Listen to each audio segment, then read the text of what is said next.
Ladies and gentlemen, welcome to Fred Walters Field here at Ewing Township's Frank Moody Park.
Hello and welcome here to Moody Park, where the Trenton Capitals and South Jersey Kings face off on this Wednesday night of action, a Wednesday night doubleheader we have set for you here in Ewing Township.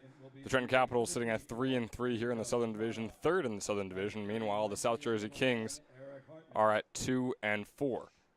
So a couple of teams still very early on in the season. Ben Chadwick joined alongside Giacomo Imperiali for the entire day. We have Giacomo. You'll be here for game 2 as well, helping the people through that one between the Trenton Generals and the Mercer Mammoths. But first off with game number 1 here with Zach Kasurka taking the mound for the Capitals. Yeah, Ben, and Zach Kasurka has been a little bit streaky to start off the season, but if you look at the numbers for the Kings lineup, they have not been off to a hot start. A lot of these Kings bats just slow. I see a lot of 1-4s for most of the season for a lot of these nights. So it's either going to be them getting into groove tonight, Ben, or they're just going to continue with their struggling ways. And having a conversation with soon-to-be Gettysburg Junior Will Burkaw, he talked to me about Zach Kasurka, and he said, yeah, look, I mean, he threw a little over an inning in his freshman season over there at Gettysburg College, where, of course, Will Burkaw was his older teammate.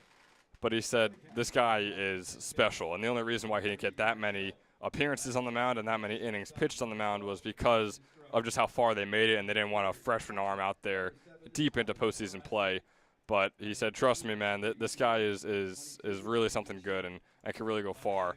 And Kasurka, this is already his 3rd appearance so far this summer. He looked good in the first 2. We'll see if he can keep it going today against the Kings. Batting 7th in left field, number 41, Jake Knapp.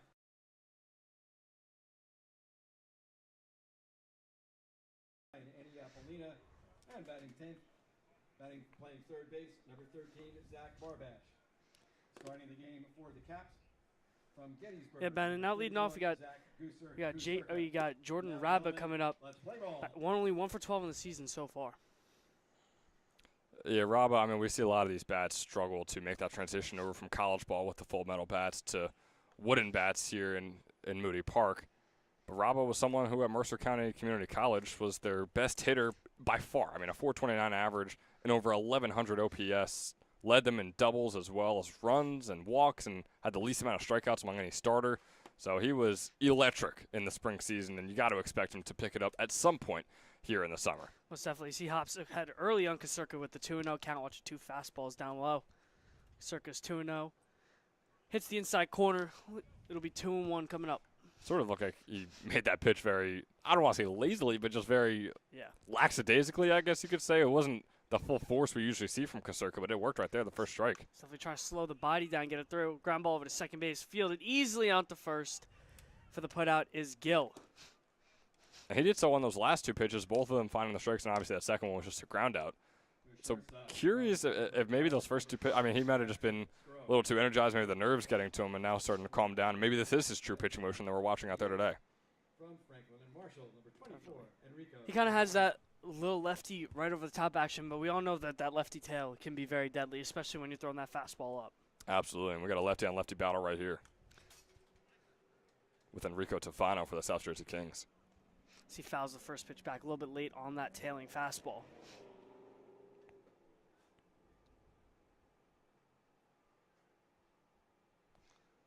And Tofano's a guy who, you could say, unlike Raba, as he grounds this one. Back-to-back grounders. This one on the first. Nice play over there by Barbash to get the second out. And Kasurka's had some nice defense early, Ben. Coming from our last game that we called just over on Sunday night. Defensively, you can already tell a big difference just from the first inning. That was a long one for each team's defense. I mean, yeah, a better start, I guess you could say, to this one. I believe there were 3 combined runs in that first inning. So already with 2 outs right here for Zach Kasurka and company. Yeah, the defense is playing well. Kasurka is really paying those corners of the strike zone right now, and the Capitals looking good. Yeah, and up comes now the Rider University junior, Enric Hartman. He'll watch ball 1 down. Kasurka's 1-0. Curveball just hits the zone, will even it up at 1 apiece. Yeah, Eric Hartman going into his senior year over there at Rider was a .350 hitter for them. Last season as well, that was second best on the team. So another guy who has been really solid in the spring and has been pretty solid this summer as well, going 4 for 9. He takes a hack at the 1-1 changeup, falls behind 1-2.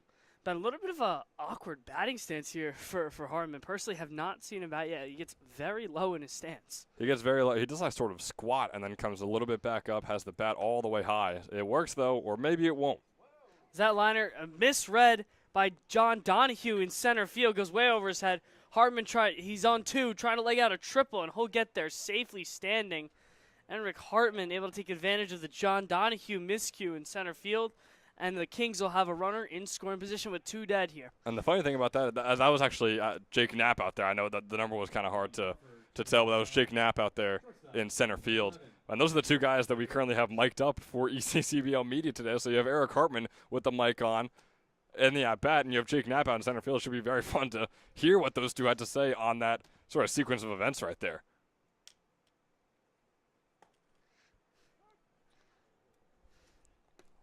Pedrick now at the dish watches the 0-0 fastball on the outside corner. We'll call strike 1.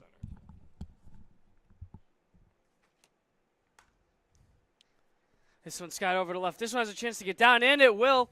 This is going to be an RBI hit for Pedrick. That's headed towards the wall. 1 run will score, and it's a stand-up double.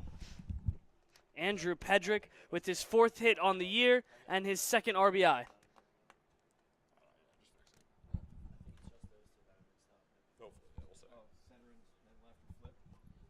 No, we might have had it wrong in game. Knapp is in center, Dromboski in left. I'm not sure what's on the game card, but. From Post College, number 9, third baseman Will Lethea. And that ball by Andrew Pedrick didn't look so greatly hit off the bat, but just headed right into the gap, right where you want it. That's a nice little RBI double there, his 4th hit on the year. It absolutely is. We were just complimenting the Capitals defense as well, how well they were playing, but you have that sort of error, you could say, by Jake Knapp in center field, just completely misread it. And now you have Pedrick on second, nice RBI double he just had. So the Kings all of a sudden with a 2-out rally. As Wilbeth is going to quickly fall behind 0-2 on Kerchak. And Ben, he's been working pretty quickly. I mean, credit to him. He's given up a couple hard hit balls, but he's working quickly. No walks so far. We saw a lot of those the other day too. And Bethea goes down swinging on the breaking ball. It'll be ball in the dirt, and they'll throw it down easily to first is Boraski. So that'll do it here in the top of the first. Kings able to, Capitals able to scratch across 1 run despite some defensive errors. So the Kings coming up to play the home half.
And Ben, we're now headed for a southpaw double-up battle. Lefty Derek Friedman, the Washington College commit, is going to take the mound for the Knights. Second baseman, Jack Gill.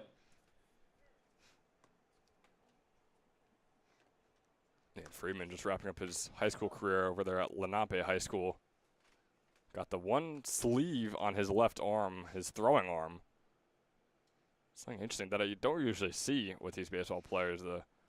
I don't want to call it a shooting sleeve because I'm sure that's not the right term, but it's what it looks like to me at least. Definitely not.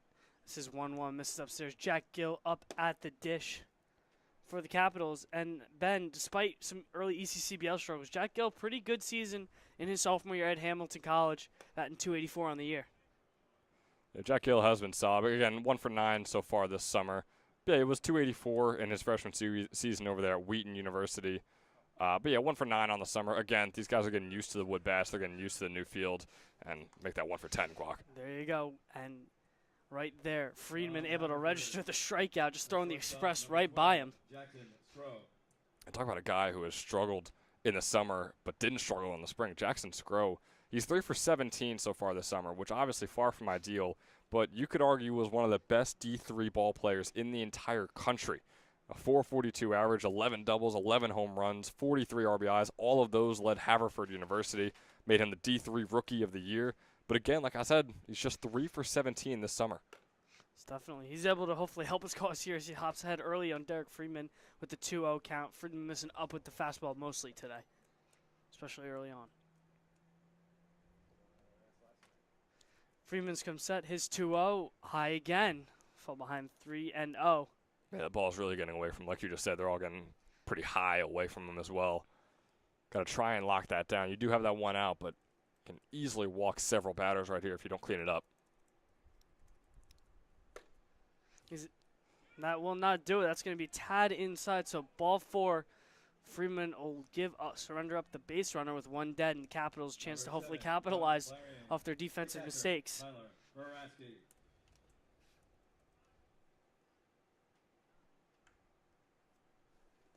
And a guy who you could say has improved from the spring to the summer is Tyler Baraski right here, Giacomo. Yeah. He skies this one to right center field. On to make the catch is Hartman over there, one of our mic'd up guys you mentioned before. He's getting a lot of action, so I'm very excited to see this video that we're able to curate about Hartman, and obviously we had Knapp in the first inning as well, who sort of missed that center field catch, so we'll see. Maybe have to bleep out a couple words as that ball flew over his head, but should be fun to watch. Most definitely. Up to bat now, Jaden Shin. As Friedman able to hop ahead 1-0. One thing to note, Ben, in Derek Freeman's senior year this year at Lenape High School, only 12 innings pitched, 17 walks though. So you could say he had his fair share of command struggles in his high school year. And we had a pitcher just the other day, right, who had 22 hit batters in 36 innings pitched, and I think he hit 6 or 7 batters in the game we called. So the spring season definitely can transfer over in many ways for these pitchers over into the summer. Some guys are happy about that, and some guys want to clean stuff up that just kind of nags them. Freeman's fastball running in. Nice throw down. Tag, and he got him. Nice shoot there. Dominic Inzanilla gunning down Jaden Scrow. So that'll keep it 0 on the board for the Caps. Knights headed back in to hit with a 1-0 lead here at Moody Park.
19, Danny Scullion.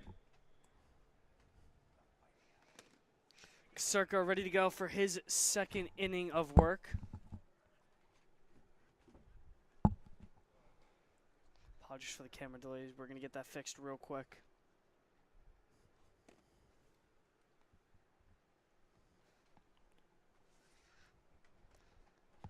As Kasurka comes set, his first fastball is going to miss down low, fall behind 1-0. Yeah, Kasurka looked really solid for the majority of that top of the first inning, but then letting a couple batters on in the form of that walk, and then as well as the RBI double. So it wasn't ideal for him to end it off, but still looks very good throughout, I would say, that first inning. Just an unfortunate series of events on those last two batters. Danny Scullion up at the plate now. This is a towering shot headed towards the left center gap. Way back there. This one may have a chance. One hop in the wall.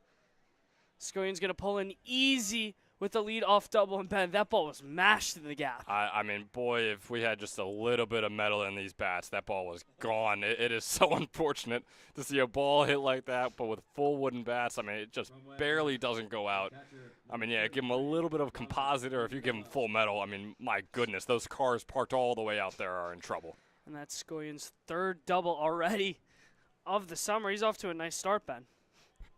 Yeah, Denny Scullion, yeah, I mean, he's 3 for 14 now, but like you said, 2 of those 3 hits are now doubles, along with 2 RBIs as well. So a big power hitter, but when he doesn't get a hit, it can be a little scary for him. So that 7 strikeout number definitely sticks off the page.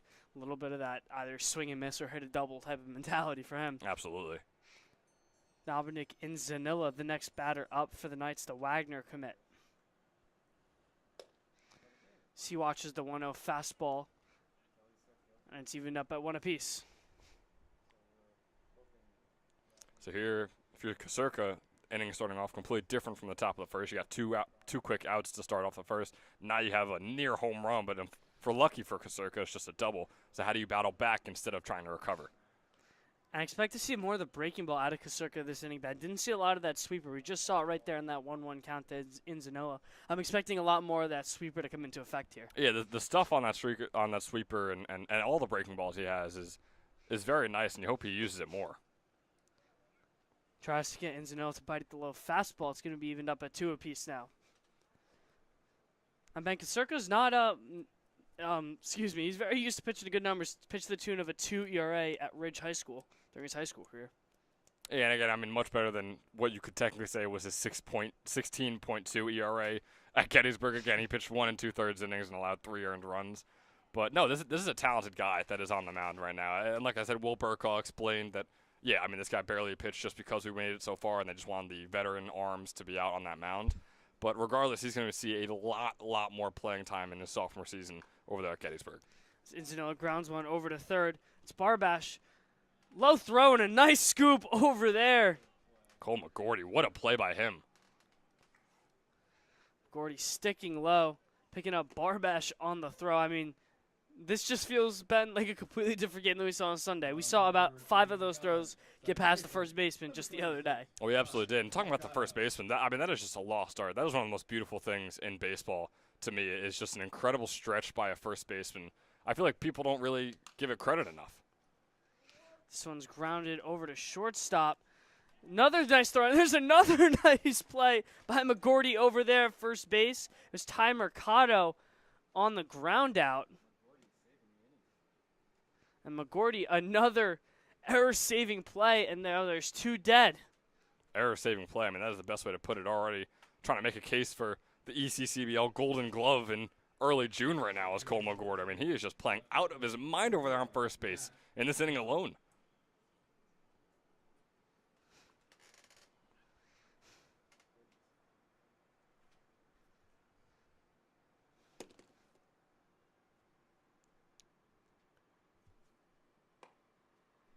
Zach Maxwell now up at the plate for the Knights. So fall behind early. Kershak starting him off with a nice 0-0 fastball.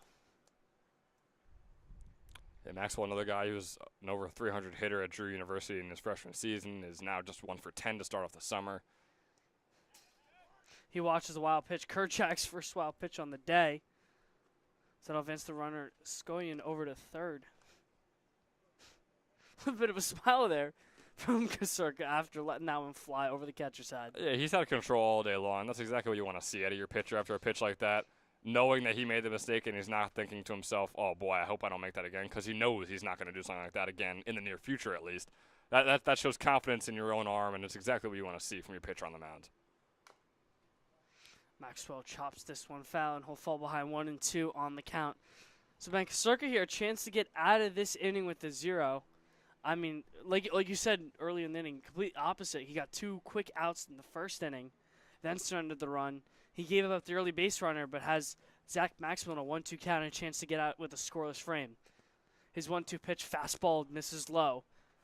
Yeah, and I'm still a fan of the day on the bump right now from Kasurka. I mean, we're only in the second inning, and he's allowed 3 hits and 1 earned run.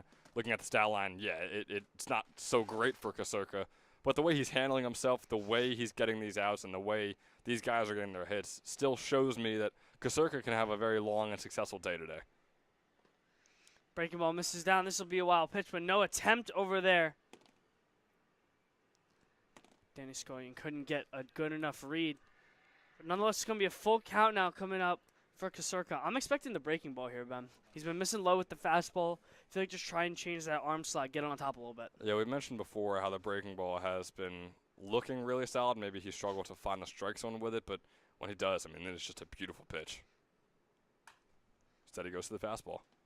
This is flied out to center field, and on to make the easy catch is Knapp out there, so that's a little bit of a better mic'd up moment for him out in center field. So Kasurka able to work out of a leadoff base runner, but nonetheless, he'll hold the scoreless frame. Caps still trail 1-0. Hi, my name is Dr. Philip Glassner. I'm a hip and knee replacement specialist at Mid-Jersey Orthopedics.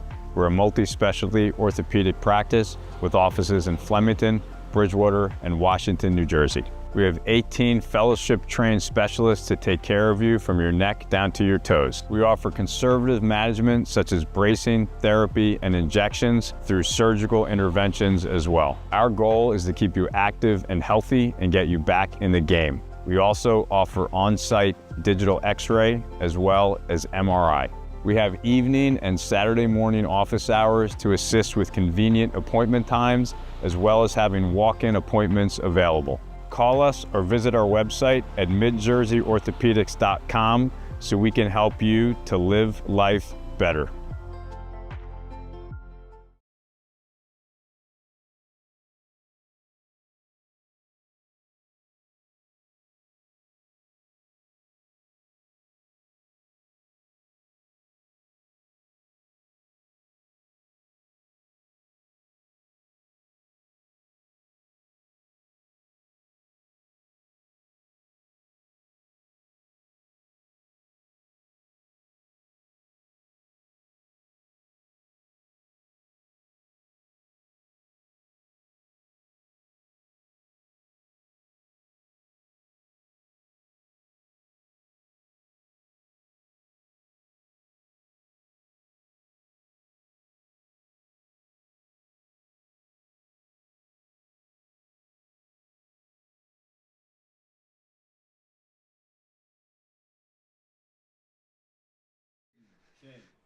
Here we go. Derek Friedman set to go with his second inning of work.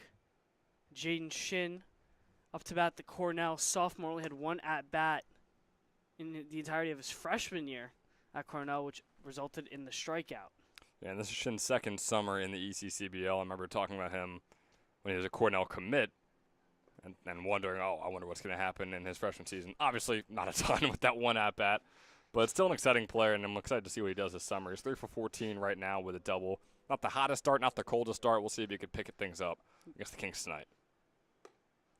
He watches the 1-1 fastball, or excuse me, the 2-0 fastball from Friedman up high, so he'll be way ahead in the count 3-0. And Ben Shin was an over 400 hitter in his senior year at Hopewell Valley High School, so he's for sure used to having that high average number as he'll take the walk here. So Derek Friedman, we mentioned those control issues, biting him from the behind earlier, so he issues the leadoff walk here. And no one warming up for the Kings either. Again, I mean, I know we're just in the second inning of work, and Freeman's only 15 pitches in, too, mind you. So these control issues are not something that they're even worried about in the slightest right now. but it's something just to watch and make a note of for later on in this game. And upsets the defensive hero for the Caps last inning, Cole McGordy, the Kane University. Yeah, boy, McGordy was just special on first base in that past inning. See if the same translates when he's in the box. Not so far, Ben. 0-2. He quickly falls behind. Freeman, after issuing the leadoff walk, looks to be commanding his fastball a little bit better now, a little bit more tempo from him. And has not had a strikeout in over a year. And there's that curse broken. Derek Freeman registers the K of McGordy from the breaking ball. And we mentioned just last inning, I'm expecting from both pitchers on both sides to see a lot more of the breaking ball. A lot of fastball rides and heavy, especially in that first inning. You could say there's the curse broken, there's the blessing broken, I would even say.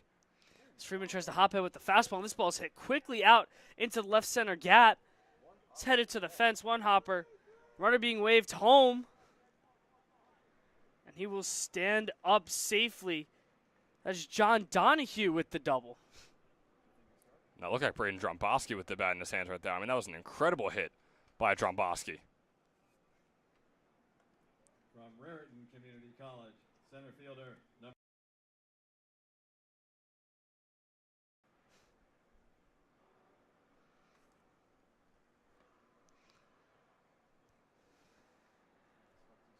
Dromboski there absolutely torched that ball in the gap.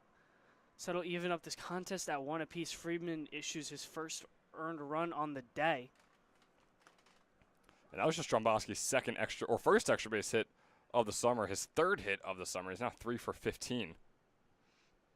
This guy in his sophomore season at TCNJ was 4 for 7, which again, not the highest sample size, but still a very solid sample size for what it was.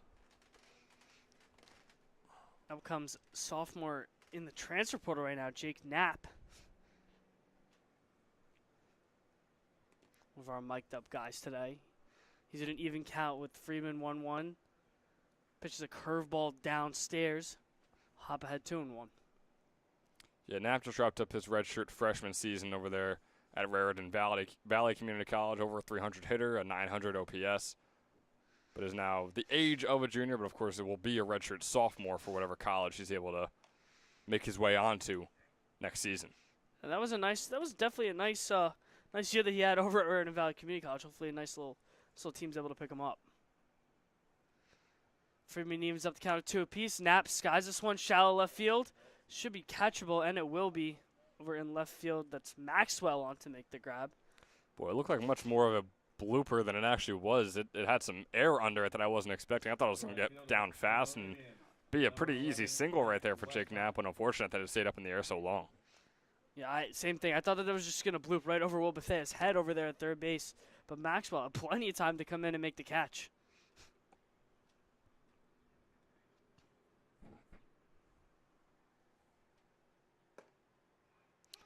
Matt Westcott now up at the dish for the Caps.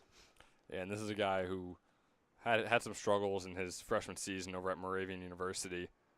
And you could say has had a struggle so far this summer. He's only had 6 at-bats. He's 1 for 6, but an RBI as well. But 4 strikeouts to his name.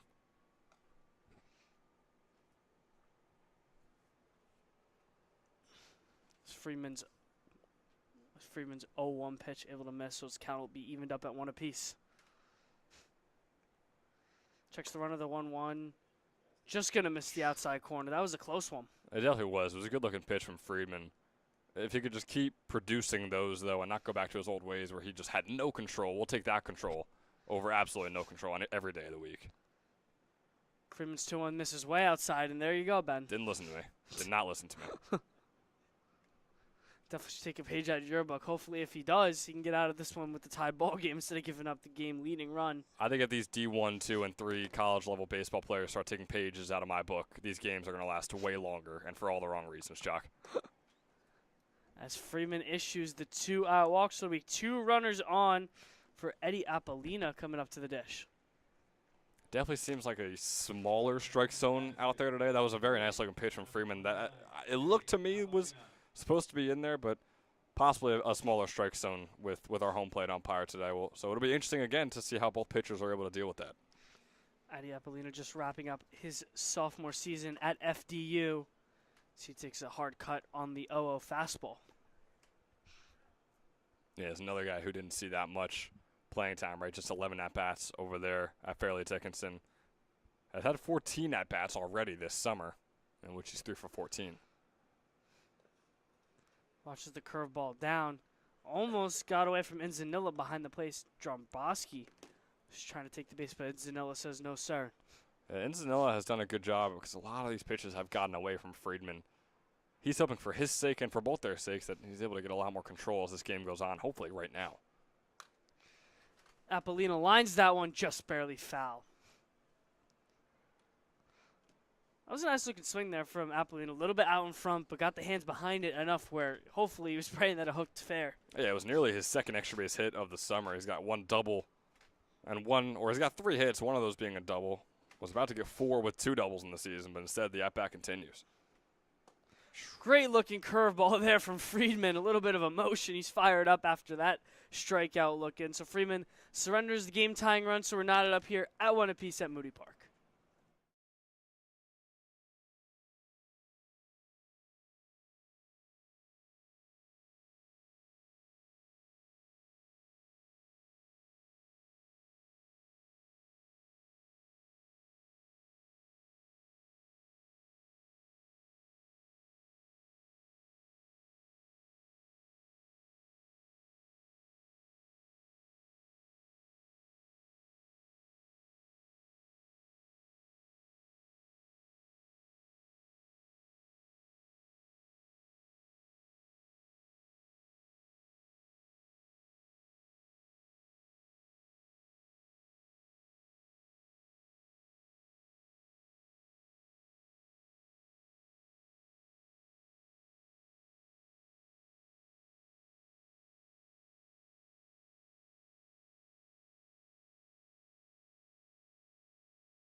Joseph, EH, number 38, Michael Pearson. Here we go. It's already 3rd inning of work here for Kerchak. Michael Pearson up at the dish for the Kings as he watches the 0-0 fastball down low.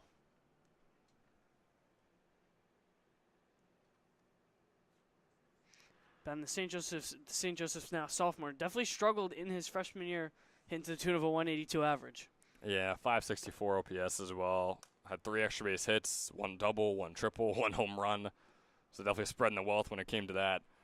But yeah, in his freshman season, again, freshman season of college ball, it's a whole different game to whatever high school you went to. He's out of Medford, New Jersey.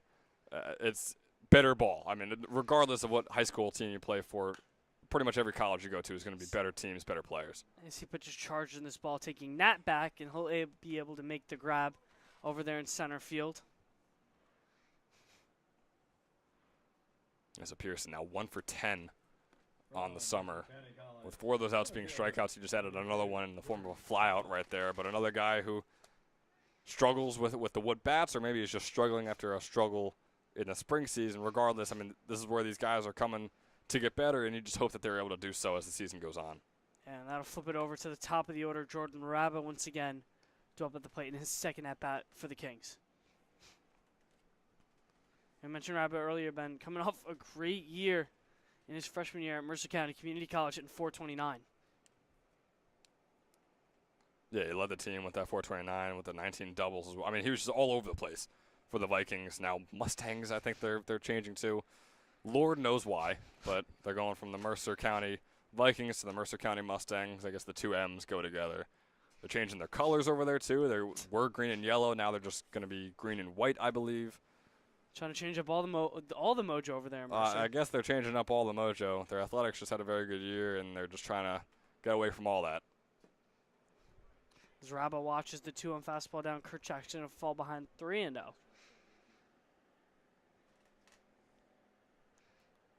Kerchak only surrendered 8 walks in his senior year average baseball, so You can say that he's pretty prone to be attacking these hitters as this one's flared over to first base. There's going to be a battle to the base. Nice slide, and he's going to get him over there at first place. Another great defensive play. This time Danny Scoyan over there, over at first base. Cole McGordy is a man possessed over there on first base. That is the third spectacular play. That is the third SportsCenter top 10 worthy play, I would say, that we've already seen from him at first base in this game. And we are in the top of the third, which is just preposterous what Cole McGordy has done in one of his first games in the ECCBL, too. I know he was a bit of a late bloomer. They're actually going to overturn the call. Originally called out by the first base umpire. They're going to call him safe. So Jordan Rabba able to get the hustle hit as this one's going to hop away from Baraski behind the plate. So Rabba able to take advantage of 2 bases there on a couple of defensive mishaps by the Caps. Yeah, I think that might have been the most obvious pass ball I've ever seen. I mean, it was maybe an inch or 2 above the strike zone, and it was in Baraski's glove, and then it was just completely out of it and rolling behind him. So, yeah, a tough couple of defensive plays, although the first one by McGordy I thought was very impressive. Stefano skies one to right field. It's going to get down. Base hit couldn't be caught by Westcott over there. They'll get it back quickly, and he's going to be hosed at second base. Stefano trying to turn 1 into 2, so he'll be gunned down. But Rabba will be able to move over to third base. So the Kings are going to have a runner at third base with 1 dead for their best hitter coming up, Ben. And this is the strangest half inning I think we've seen so far. We have that first play over to first base where Cole McGordy slides in to make the tag or make the out, and he does, but then he doesn't. And then we have that play right there where obviously, I mean, Westcott or McGordy could have caught it. Neither of them do. But then Stefano, for some reason, rounds first and heads to second and is out. I mean, there's a lot going on in this top of the third inning right now. Hartman hops ahead 1-0, takes a hack at that fastball. It's skied foul, and it's going to go out of play. Man, if you're the Kings, you could scratch across this run with Hartman. That's a big run, especially with the way that Derek Freeman's been looking. If he's not going to issue as many walks if he's not going to issue that many walks for the rest of his start, I'm pretty confident in letting that starter go for a little bit. Yeah, absolutely. But he's got a tough matchup right here against Eric Hartman, who already had that extra base hit earlier. He's a 500 hitter so far in the summer, 5 for 10 in his 10 at bats. Multiple extra base hits. He was a 350 hitter at Rider University. I mean, this is one of the most dangerous hitters on the Kings, one of the most dangerous hitters in the ECCBL this summer. Kerchak's fastball skied foul once again, and it's barely going to go out of play again.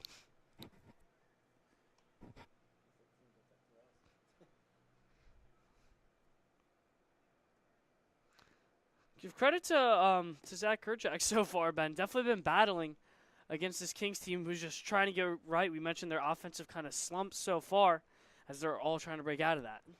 Yeah, Kasurka, I mean, he's about in the mid-40s in terms of his pitch count. As this one is going to be an error over there at third base. So Hartman able to take advantage of the defensive mishap. Rabble will score, and it'll be the second run for the Kings. They'll take the lead on the Eric Hartman ground ball. This is just disastrous right now for the Capitals. I mean, another error right there on Barbash, this time just going between his legs, getting megged with the baseball. I mean, that is Little League stuff they teach you where it's like, man, get your glove down and be able to track it. It didn't take a Moody hop. We've seen many Moody hops. That wasn't a Moody hop. That was an easy, simple baseball play that he just wasn't able to make, and the Capitals are just giving away runs right now. I think that was playing the wrong sport over there at third base. What sport do you think he was playing? Maybe soccer. I don't know. Maybe. Yeah, it did go right through his legs. No, Andrew Pedrick now due up for the Kings. Yeah, you had Hartman up before who had the triple earlier. Pedrick in his first at-bat had the double. There's a lot of dangerous hitters near the top of the order right now for the Kings, just on this game alone. Pedrick had 2-0 early on Kasurka. Watches the 3-0 fastball down. So he'll be way ahead here. Will Bethay will be due up next for the Kings if they get there with the bases loaded opportunity here. And for Kasurka, Ben, I mean, just all went downhill. Thought he got out of the jam with the ground to the third. Nonetheless, giving up the run as he's going to walk Pedrick on 4 pitches. Yeah, and look, has Zach Kasurka been perfect by any means today? No. But has his defense been perfect by any means? Absolutely no. Not. And they're combining 2 below average days, you could say, both from Kasurka on the mound and the defense in the field. put 2 below average days together, and it's going to become a little disastrous out there. We will give some credit over there to Cole McCourty at first base for the Caps. He's had an unbelievable defensive day. Yeah, he's the one that we can actually compliment right now defensively for the Trenton Capitals. Outside of him, though, a little bit sketchy. So Will Bethea up to bat at the plate, post-university commit coming off his senior year at St. Thomas Aquinas High School. He watches the 0-1 fastball way outside. He is the first St. Thomas Aquinas Trojan we've had in the ECCBL, and I believe the ACBL as well for quite some time. Maybe the first ever. Cannot confirm or deny that. But not a lot of Trojans coming over here to Ewing to play summer ball, so pretty cool to see. That one almost hits Bethea.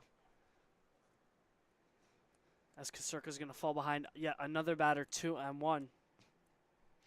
And in that senior season with St. Thomas Aquinas, he was a .288 hitter with 6 doubles, a couple homers. So a solid season out of him. Nothing too crazy, nothing too bad either.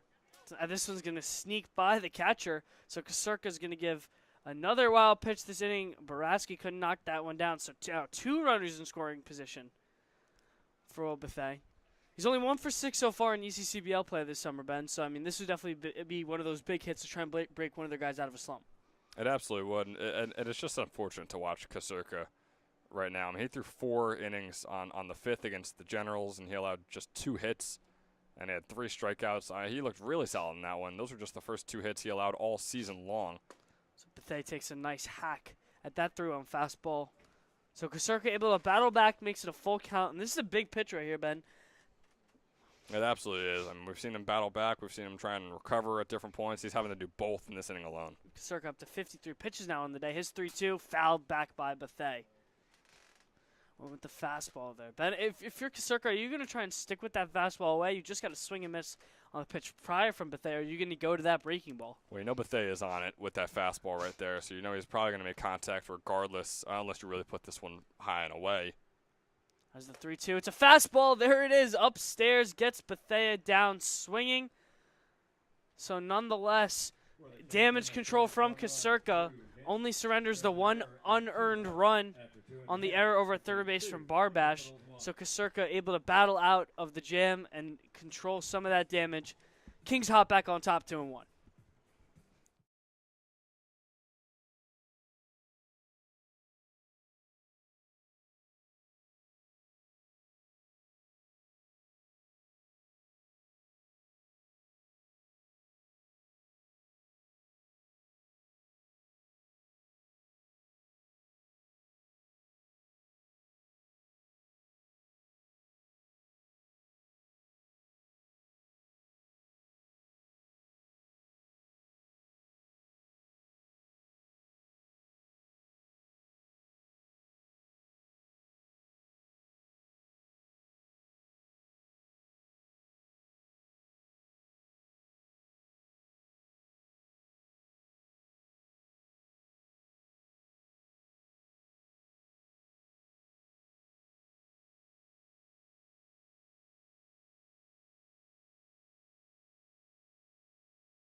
No, 9-1-2 due up for the Caps. Zach Barbash going to be the leadoff man to face Derek Friedman. We mentioned it before, Giacomo, how Derek Friedman has had a sort of up and down day. He's only allowed 1 hit. He's got a few of those walks to his name as well. But, boy, when he's not walking or allowing that 1 hit, I mean, he is looking really, really solid on the mound. Most definitely as Barbash chops that one foul. So he'll even it up at 1 apiece. Ben, you can say Barbash, one of those other guys, just just finished up his freshman year over at Ramapo College. Didn't see a lot of action, only 12 at-bats in his true freshman year. Yeah, Zach Barbash, his freshman, like you said, at Ramapo College. He's out of Mount Laurel, New Jersey. Went 3 for 12. It's tough. It's tough to gauge these guys when they get such a small sample size. Grabs that one. Yeah, chops it over to Bethea.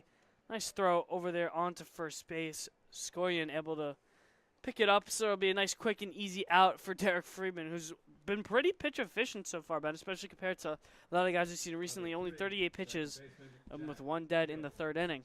Yeah, just now cracking over 40 pitches in the day in his 3rd inning of work. If he can get out with a 3 up, 3 down right here and maybe keep things under 50 pitches, that's absolutely very efficient. He could probably go 5, 6 innings today. Especially when he's throwing that 0-0 breaking ball like that. Nasty pitch thrown to the leadoff man, Gill. I mentioned Jack Gill earlier. Pretty good year over there at Wheaton University, hitting with a .284 average and 7 doubles.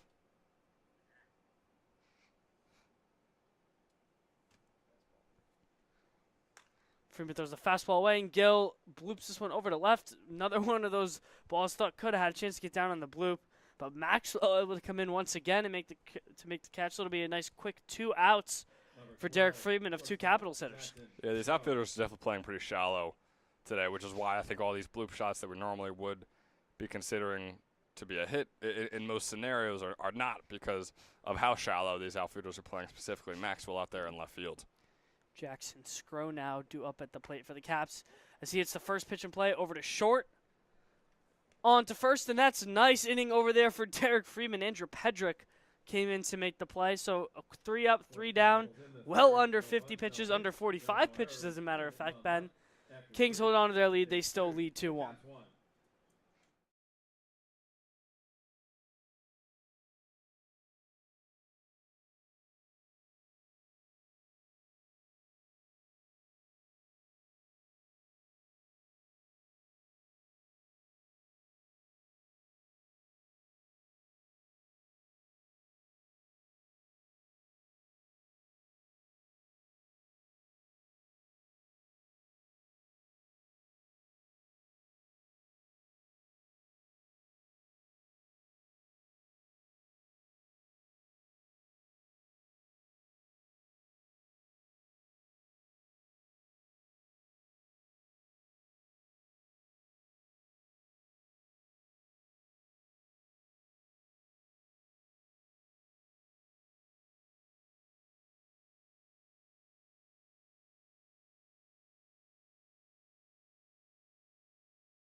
So Zach Kasurka's day is done after 3 innings of 2-run ball. On to pitch now. Out of William Patterson, Chris Quartuccio, the junior this past year at William Patterson, pitched the tune of a 13.5 ERA with a 1-0 record. As he's going to give up a leadoff knock here once again. And these Caps pitchers have not been able to get much success against what was a slumping Kings team, Ben, but they've sort of started to try and break out of the slump here. A lot of early hits for the Kings. And that's Scullion's second hit of the day. He had the double in his first at bat. It's the single out there into right field on that grounder. So he's looking real solid. I mean, offensively, both these teams have been looking real solid, specifically the Kings, though. Quartuccio now faces in Zanilla. Throws him that front door breaking ball. Gets a nice swing and a miss.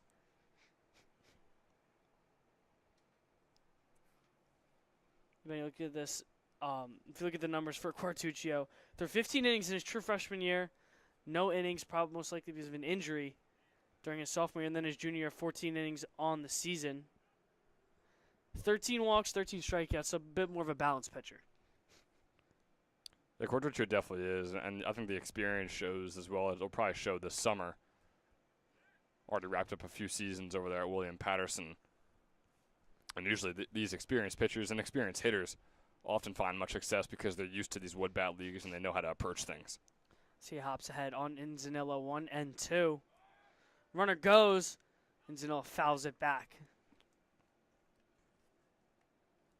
Yeah, Scullion would have been safe by a mile if that one wasn't fouled off by Inzanilla there. That was incredible timing by him. I mean, he left the second Quartuccio's leg just went up a little bit, and he started off his pitching motion. So great job by Scullion over there on first base. Probably won't steal again in this at-bat, but, you know, you never know.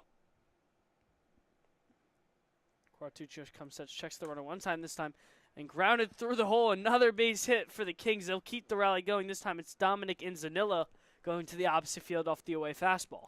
7 hits on the day already for the South Jersey Kings. I mean, this is some great stuff out of them. They're already approaching the most they've had in a game this summer. So offensively, again, like we said, the Kings are on fire right now. You hope they can get more runs to show for it. Only 2 runs to show for those 7 hits is definitely a bit unusual here in the ECCBL. Ty Mercado now due up for the Kings. It was almost a fake steal as that one almost got by Baraski again. We saw Baraski have his fair share of defensive struggles today, Ben. He had that wild pitch that went in and out of his mitt, missed a curveball down that Kerchak threw in the dirt. So he's had his fair share of defensive struggles behind the plate today. He's had to deal with some rough pitches from Kasurka today. He had that pass ball. I mean, that really was, like you just said, was in and out of his mitt, and it was just an easy grab. So, yeah, he's had his struggles, but again, this entire Capitals defense has had his struggles, besides, of course, Cole McGordy over there on first base. Everyone else, all 8 other players have really had their struggles today defensively, and it currently shows in the scoreboard, but if you're the Kings, you hope it shows some more, especially with the inning they're having right now. Quartuccio's fastball misses out to Mercado.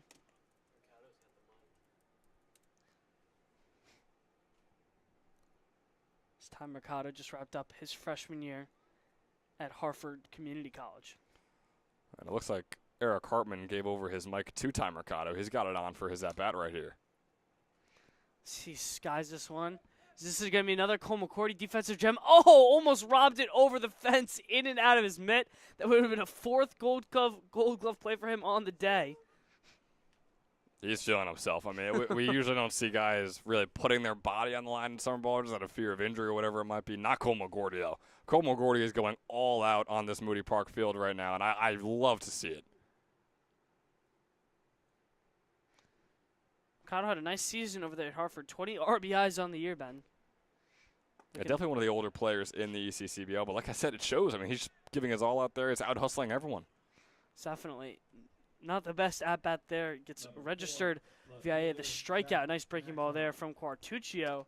Brings up Mercado. So it'll be his first out of the inning. Hopefully get him out of some trouble here, as Zach Maxwell will take the plate for the Kings with 2 runners on.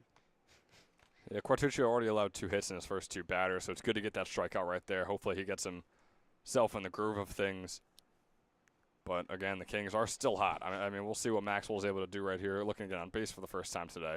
Yeah, Ben, you look at the difference in hits. 7 for the Kings, only 1 for the Caps, and still a 1-run game. So if you're the Caps, that means you're really doing your job so far, keeping with good defense, even when your offense is struggling so far. They've been spread out. I believe the Kings have had 2 hits, then 3 hits, then 2 hits, or maybe the other way around, 3-2-2.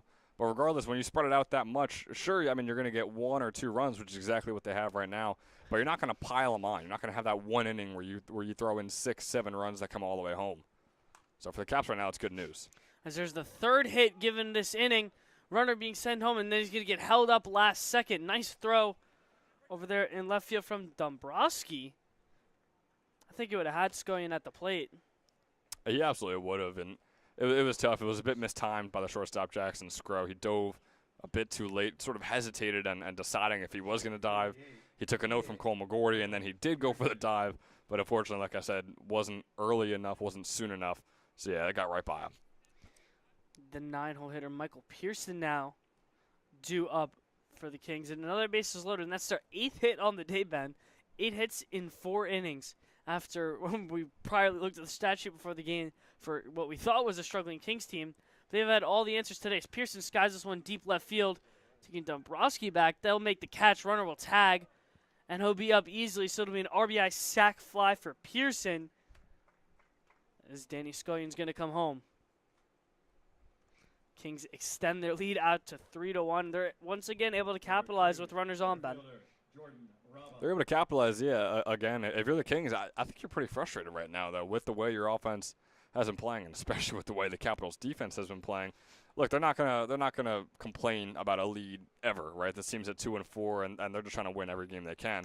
But still, this is a game they should be up big right now. As they're gonna say, this one hit Rabba in the box. Would have been a nice ground out to end the inning for Quartuccio.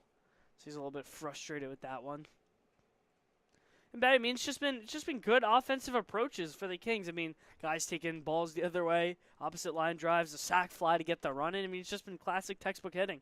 It absolutely has been, and it's something we haven't seen from the Kings too often. They just lost 1-0 to the Mammoths the other day. In Game 2 of that doubleheader, lost 8-3 in the other game. And in the very first game of the season, the only game they've played the Capitals before today, it was a 6-0 loss, right? So this isn't the greatest offensive team out there. So, again, 3 runs through 4 innings is not something they're going to complain about. But still, if you watch this game along with us, if you've been watching since the first inning, you'd know that the Kings probably should have 6-7 runs on the board right now. Most definitely. It's intriguing where if you looked at the stat sheet prior to this game, you'd say, oh, this Kings team, not the greatest hitting team in the world, will probably fall behind early in the game. But it's just been the complete opposite today. Rabba's down in a 1-2 count here to Quartuccio. The 1-2 fastball down. This time Baraski's able to block that one. And the Capitals are a team where, in their last doubleheader, sure, they lost 3-1 to the Rattlers in Game 2. They won 12-10 in the first game. The game before that, they lost 12-11 to the Generals, a game that you and I were on. So this is a team that they can run off the scoreboard, but it's the complete opposite. The script is being flipped right now on both these teams' heads. I also think that Derek Freeman's been really, really good for the Kings so far. Absolutely has been, yeah. Since after that first inning, I don't believe has allowed a walk in his past 2 innings of work. And when he's not walking, guys, his stuff is all around the zone, and he's got some nasty pitches in that arsenal. Plus, the Kings' offense was able to take advantage of Zach Kasurka. As both runner goes, Rabba chaps this one over to second, and he almost nearly beats it out. Gill able to make the play over at second base, but nonetheless, Quartuccio gives up 1 run via the sac fly in that inning from Maxwell. So the Kings are going to extend the lead out to 3-1. Caps are due up. The Caps won.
37, Tyler. And we are right back with you for more fourth inning baseball here at Moody Park. Jock Imperiali now joined by Luke Anderson here. Capitals down, trailing 2 runs, and Luke, they desperately need to scratch a couple hits here, try and string something together. Yeah, no, they definitely need to start getting something going offensively. Obviously, they're down in the hit deficit by 7, so hopefully they can string something together. As Derek Friedman quickly working once again, he's got a 1-1 even count with Baraski 0 for 1 on the day so far. Friedman's 1-1 fastball fouled back by Baraski. And once again, Luke, going back to what we just said, Derek Friedman has been working very, very well since, despite some first inning control issues. Once he's been located in that fastball, he's been nearly unhittable. Yeah, no, he's looked good. These batters have struggled against him, and his defense has helped him behind. So he skips a fastball way inside, excuse me. And Zano not able to block it. Count will even up at 2 apiece.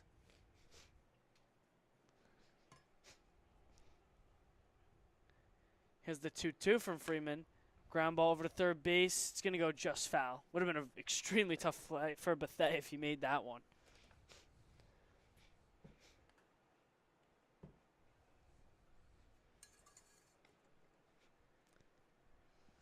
Yeah, look, we just got a radar done on Derek Freeman. Only working in that high 70s number, but he's been able to locate his fastball well, throws the breaking ball for the strike. And that's, I feel like, has kind of been the testament as to why he's been able to keep these Capitals hitters off balance. yeah, no, if you can get enough movement with that off speed, keep the hitters off balance. You don't need that fastball as much in your arsenal. Obviously, it's great to have there for a fallback pitch, but get it done with the off speed. Derek Freeman not even the biggest guy, only 5'8" from the left side. So he's going to issue the walk here. So down from up 1-2 to now issuing the leadoff walk to Baraski. That's not the way you want to start after your team just extended your lead. No, but it is good for the Capitals. Hopefully getting that first runner on board feeds into something for the rest of this inning. Get a couple runs across. Jaden Shin now due up for the Caps. He watches the 1-0 fastball away.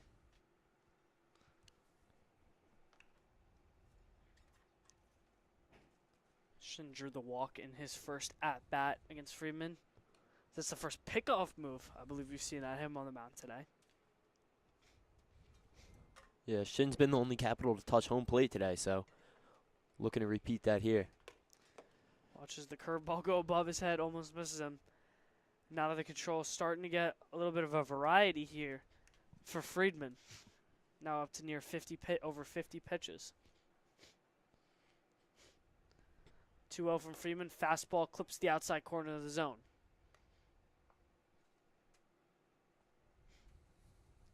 Shin only 3 hits so far on the season ECCBL, but we're used to seeing a lot of these slow starts out here, Luke.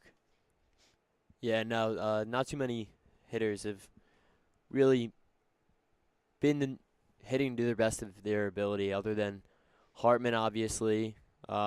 He's been up there, and we've had a couple other guys sprinkled around, having pretty good seasons, but Shin takes an absolute hack at that first pitch. Way too much air underneath it, though, so it'll be a routine flyout caught over in right field by Hartman to register the first out for Freeman in the inning.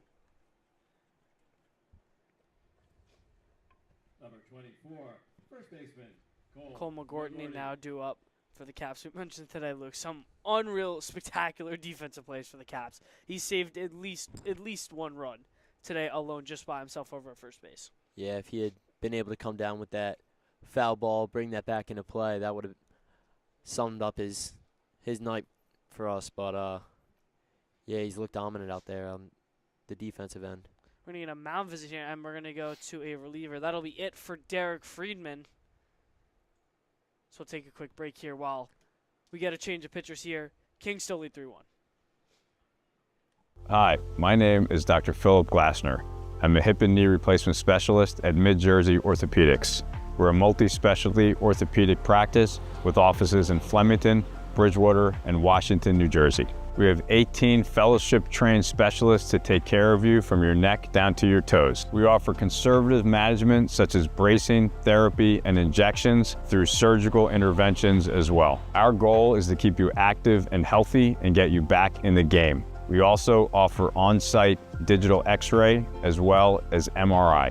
We have evening and Saturday morning office hours to assist with convenient appointment times, as well as having walk-in appointments available. Call us or visit our website at midjerseyorthopedics.com so we can help you to live life better.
So here we go, Luke. New pitcher on the mound for the Kings. It's Tommy Diffley of Salisbury University. Only threw 1 inning in his freshman year over there, but in his senior year, pitched the tune of a 4 ERA in 38 1/3 innings pitched, as he's able to produce a 1-out, 1 pitch as he gets McGordy to fly out.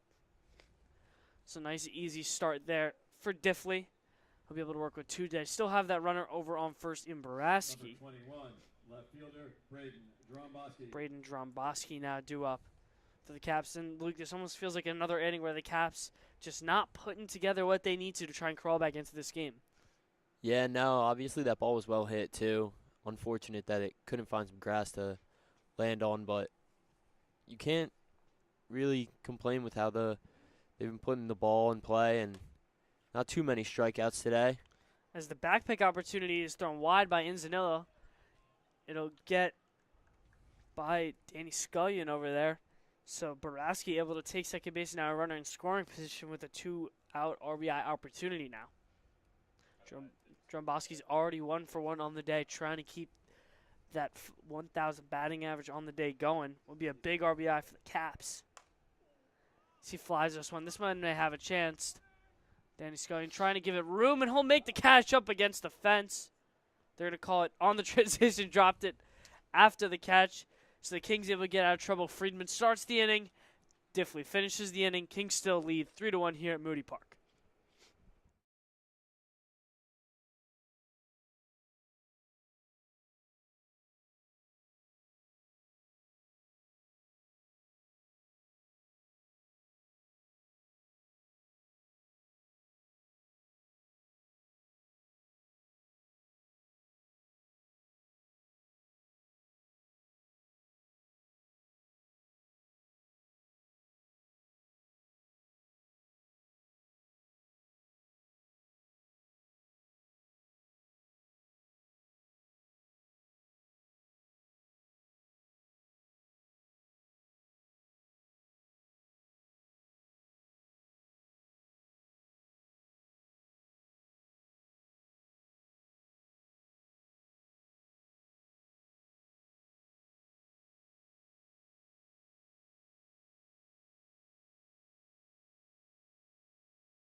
We head now into the top of the fifth. Chris Quartuccio ready to get set for his second inning of work.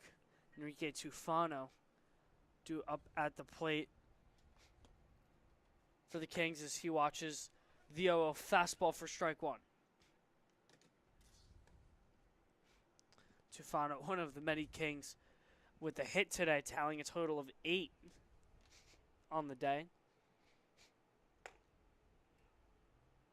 That curveball just not able to break the play and count leave it up at 1 apiece. Quartuccio wanted that one. Gave the umpire a look of not disgust, but definitely wasn't happy with it. Quartuccio had his fair share of command issues. Gets that one though. Over at William Patterson, 33 walks in 33 walks in his whole career, and 29 and a third innings pitched. But yeah, as you mentioned, able to clip the corner with that breaking ball. Now way ahead 1-2 on Tufano. Pitches another breaking ball. This is going to be blooped out into center. This one has a chance to drop. And it will. Drops in between the right and center fielder. So Enrique Tufano with the 9th Kings hit of the day drops in between Knapp and Westcott over there in the right center gap. Yeah, I don't think Knapp nor Westcott wanted to commit to that. They were looking at each other on their way over to that, and both let it drop in between them. I mean, just another good Kings approach. Nice two-strike hitting, just taking that breaking ball the opposite way. Not the hardest ball in the world, but once you stick to that process and you do the right thing with that pitch, hey man, the results are going to show at some point. Now Eric Hartman due up for the Kings as he watches that first fastball away from Quartuccio.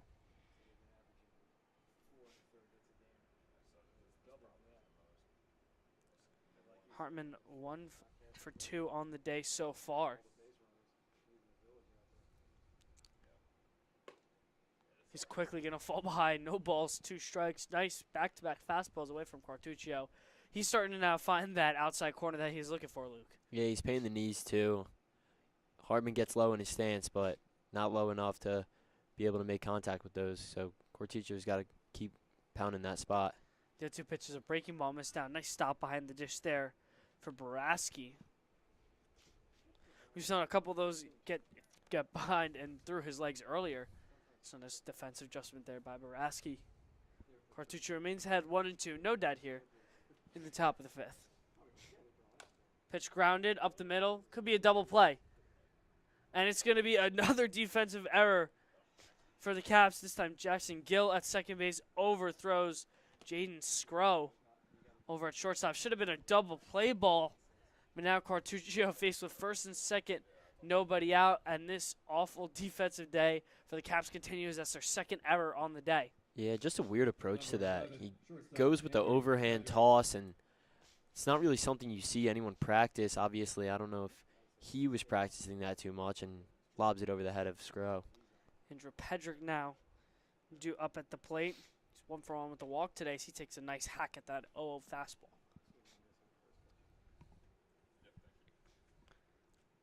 Yeah, look, I mean, Quartuccio's been doing what he wants. I mean, especially after he missed that first fastball. As you mentioned, been able to locate down and away at the knees, especially to those lefties. But still, despite being able to do what he wants to do, finds himself in a bit of a predicament here. He now falls even in the count with Pedrick at 1 apiece.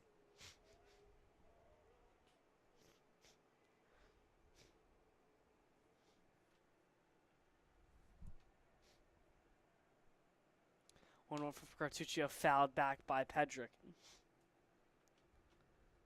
Pedrick, one of those guys, Luke, hopefully looking to turn it on. Only 3 for 12 so far in his start to ECCBL. Adding that 4th hit, so there's 4 on the season.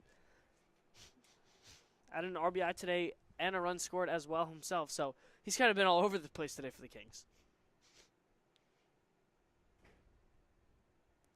The 1-2 from Quartuccio to Pedrick. Fastball missed up.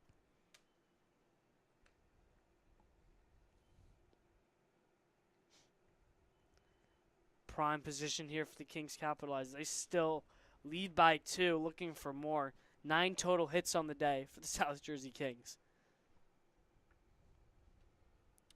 Quartuccio's 2-2 to Pedrick, fouled back once again, and we got a nice little battle going here, Luke.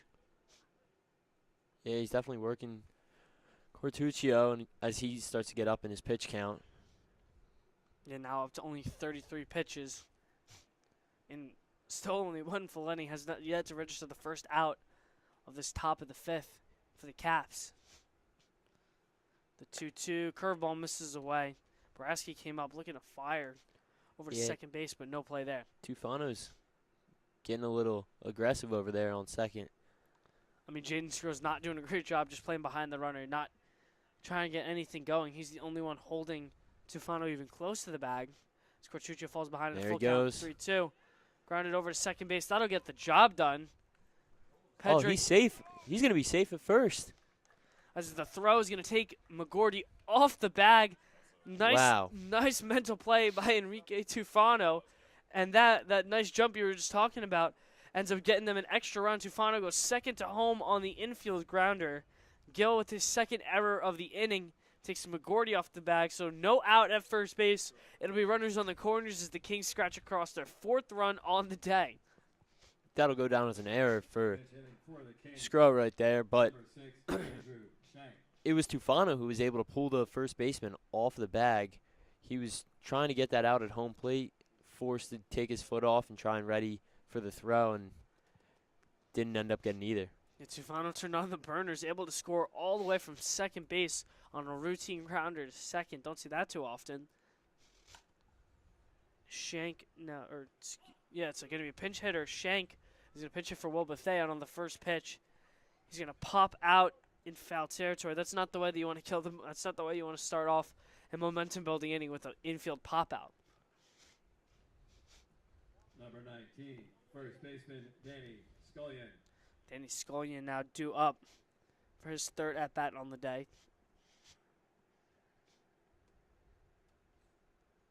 Those guys, he has 2 hits on the day. He's 2 for 2. With a triple and a single today. 2 triples today. You don't see that often. Not at all. Danny Scullion's been hitting the ball very, very hard today. Nonetheless, one of the many Kings looking for their double-digit 10th hit here. He watches the breaking ball away. He'll hop ahead 2-0 on Cortuccio. I mentioned the control issues, Luke, but the control hasn't really been the problem. I mean, the Kings have just been putting the ball in play, and this Caps defense, especially this inning, has not given him any help. Yeah, really just not a good defensive showing from any of these Caps players as Scullion rips a ball into center field. Oh, he's going to remain a perfect 3 for 3 on the day. Danny Scullion is seeing the baseball like a beach ball today here at Moody Park. And that is now the 10th hit for the Kings, and now 5 runs for the Kings in total today.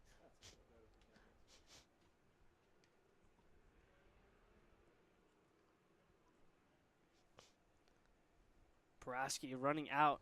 See what I talk with Cortuccio has not had it in this inning. And there's a nice number there for Danny Scullion, the first player to start 3 for 3 in any ECCBL game this year so far. It's the red-hot team and the red-hot hitter today. There you go, Scullion. Continue, keep it going. Number 33, the catcher, Dominic Inzilla. Dom Inzilla now due up. Got some movement in the Capitals' pen. Cortuccio's just under 40 pitches, but you got to wonder if they're ready to pull him soon while he keeps struggling. Yeah, the Kings have had good reads on him so far. They've been working him deep into counts, putting the ball in play when they need to. Just great textbook hitting so far by the Kings. So after the Scullion hit, it's going to be first and second, 1 out with Inzilla due up at the plate. So he watches that 1-0 fastball for strike 1.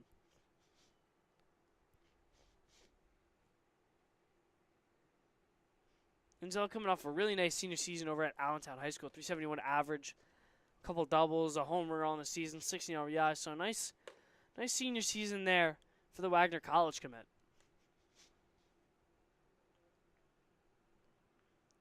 He's going to hop ahead, watching the Cortuccio fastball out and away. He'll hop ahead 2-1.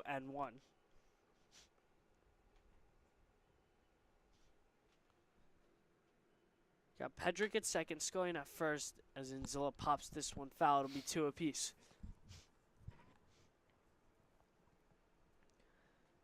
I mean, Luke, it's just been complete dominance by the Kings. If you look at the hit numbers and the error numbers, 10-1, 3-1 on the errors. I mean, That's just how you're going to win the ball games. Play clean baseball, put the ball in play. Yeah, it's hard to, in the Caps position, it's hard to win a baseball game when you have 3 errors. Kings go on top of the 10 hits that they've allowed. Kings go double steal, but Enzo fouls back to pitch, so that'll negate back-to-back base runners. This is what the Kings have been trying to do all day, just creating havoc on the bases, and they've had their way so far with the Caps today. 2 teams that have really gotten off to a struggling start, but the Kings really look like they're steering their ship in the right direction so far today.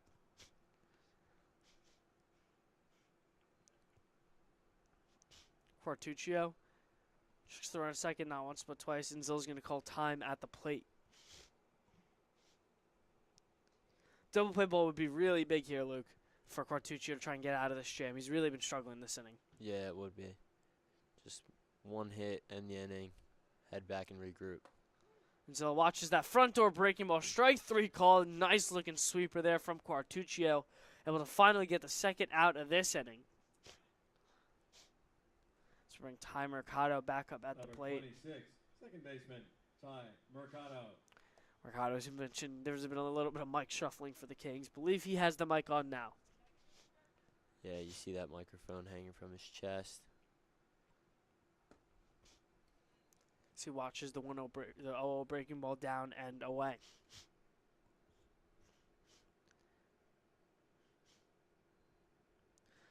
Mercado, one of the only Kings so far not to have a hit today.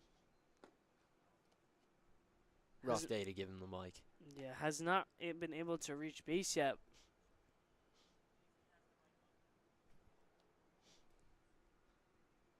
Hopefully he can change up his mojo a little bit here. Nice RBI knock would be great for some of that content.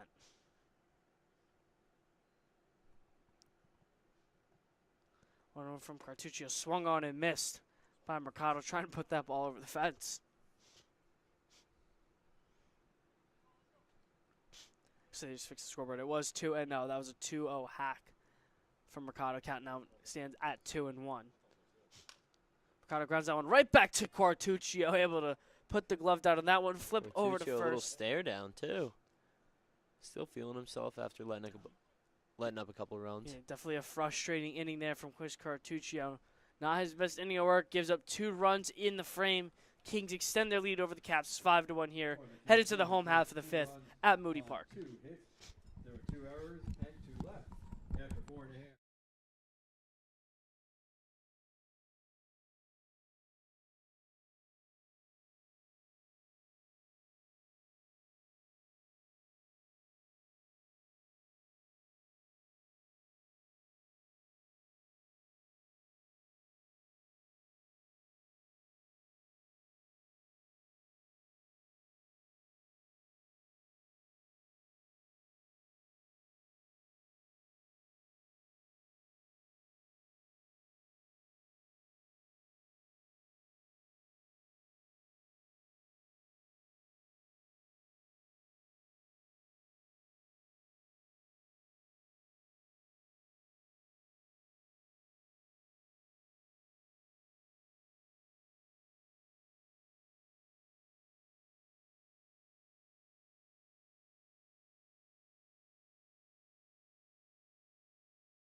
And we welcome you back here at Moody Park in the bottom of the 5th.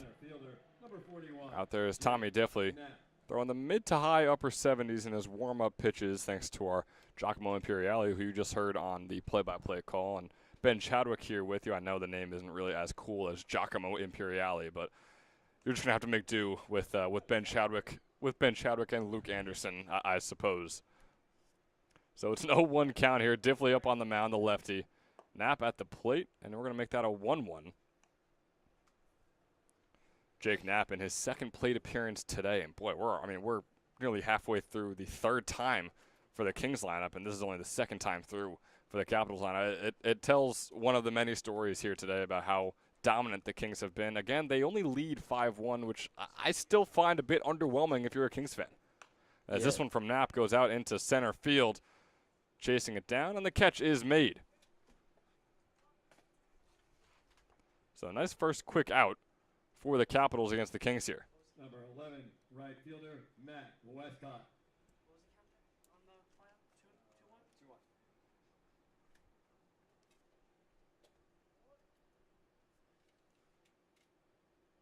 Just going to bring on Matt Westcott in his first plate appearance. He walked himself over to first base. The first pitch is a breaking ball. Boy, it came in close inside, but not close enough.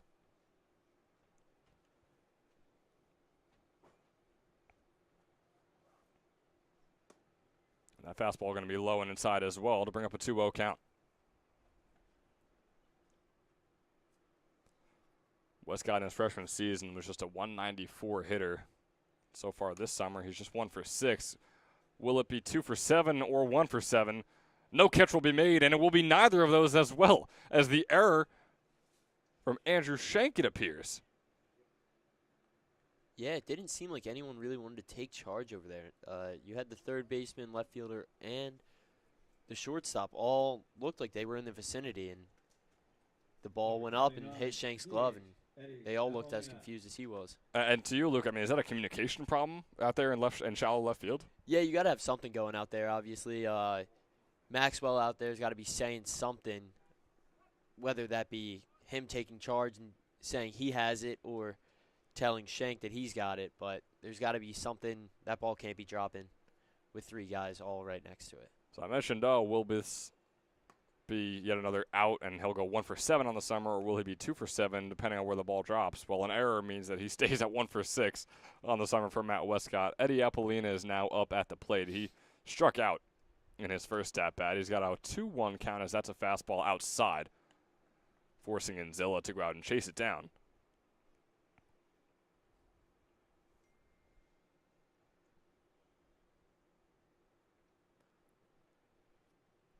Eddie Apolina just 3 for 15 on the summer. Grounds this one over to Pedrick, looking for the double play. Mercado, the throw over to first, is way over the head of Scullion. So Westcott is out at second on the fielder's choice. And then the error on Ty Mercado, or no error rather. So instead it's just going to be a fielder's choice getting Eddie Apolina over there on first base. Number 13, third baseman, Zach Barbash. You always, at Moody Park here, you always see trouble fielding the ball. Today, we've definitely seen some of these throws from across the diamond struggle to get over there. McGordy was helping out his team, making the grabs and the stretches, but we see this ball fly over Scullion's head. I don't know what's in the air today, but not looking good from these fielders. I was gonna say, yeah, balls that are popping up out of nowhere off the Moody Park grass and dirt. Sure, you can try and blame the park. Throws are on you. I mean, there's not many excuses you can make for a throw. But again, that was just a fielder's choice. No error will be had. That's a nice breaking ball in there from Diffley. It's gonna be strike 1 on Zach Barbash, who's still looking to get on base for the first time today. He's got a 2-1 count against him here in the bottom of the 5th with 2 outs on the board. That ball's going to be in there for strike 2, bringing up a 2-2 count. With the runner on first, the Capitals trailing by 4 to the South Jersey Kings, nearing the 6th inning.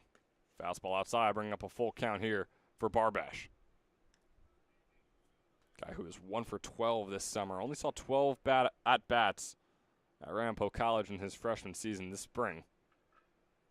He's facing a full count, 2 outs on the board, 1 runner on. Swings this one.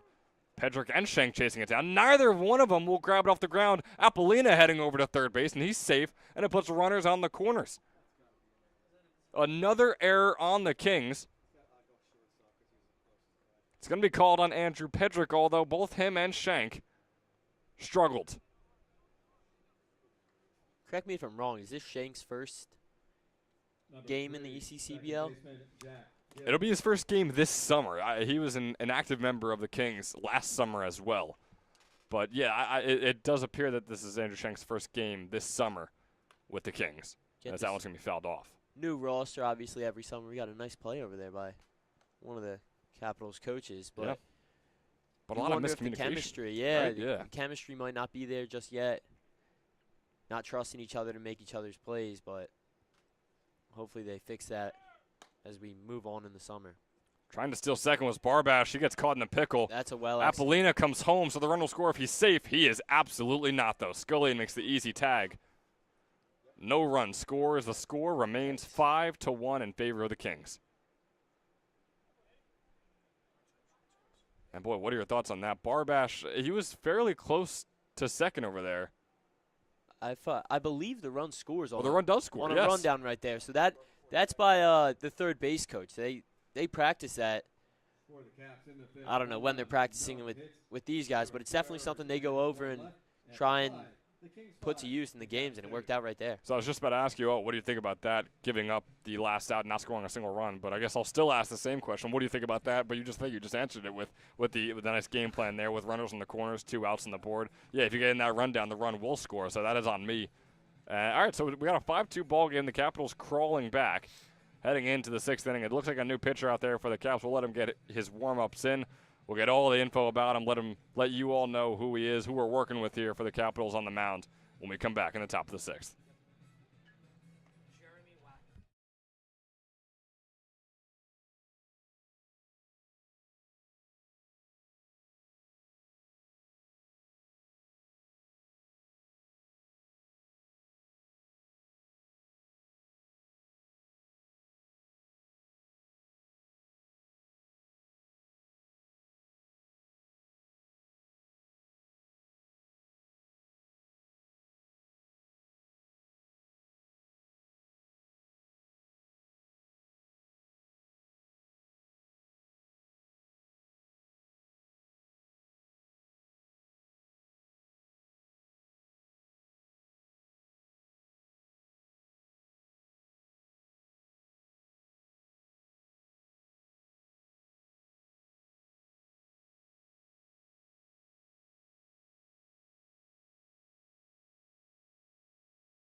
So a new inning, new pitcher out there for the Trenton Capitals, Jeremy Wacker out of LaSalle University. He just wrapped up his sophomore season. University, number 27, Jeremy Wacker. Other defensive changes now playing third base. And Wacker threw just barely over 3 innings. He allowed 7 hits and 3 earned runs. Again, hasn't seen much playing time with LaSalle. Only barely over 4 innings pitched in his first 2 seasons. It all technically comes out to a 6.3 ERA, but again, a very, very small sample size for him. We've seen him here in the ECCBL for a couple summers now, including this one.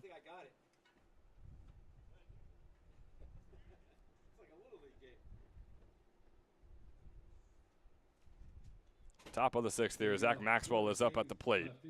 Number 4, Zach Maxwell. Maxwell got just his 2nd hit of the summer earlier today. He was 1 for 10 coming into this game. He's now 2 for 12. So that fastball is going to be low and in the dirt for ball number 1, Jeremy Wacker's first pitch of the day.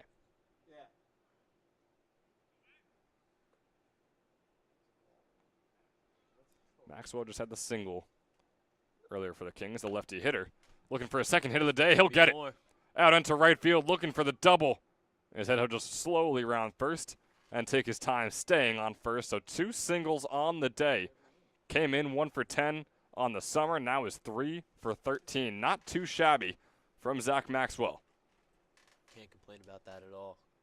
Good day from him. Absolutely. Number 44, Tyler Shoppy. And move on. Tyler Shoppy is up at the plate. Boy, you know, we had some controversy with his name. We had him telling us that his last name was Shoopy. We had his coach telling us that it was Shoppy about a couple weeks ago. And then the two of them swapped their answers, and he was saying Shoppy, and his coach was saying Shoopy. It is Tyler Shoppy is what we're going with. We hope so for the rest of this summer.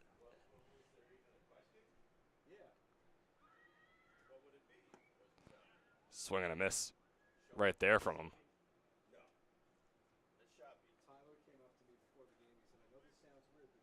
Shoppy is just second game this summer. He's 0 for 4 with an RBI, a run, 3 walks, and 2 strikeouts. So really filling out the stat sheet despite his minimal play time.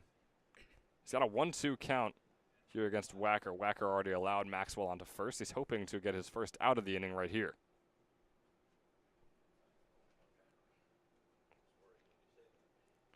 Here's the 1-2. Fastball, ooh, not going to find the corner just yet. It's 2-2 count.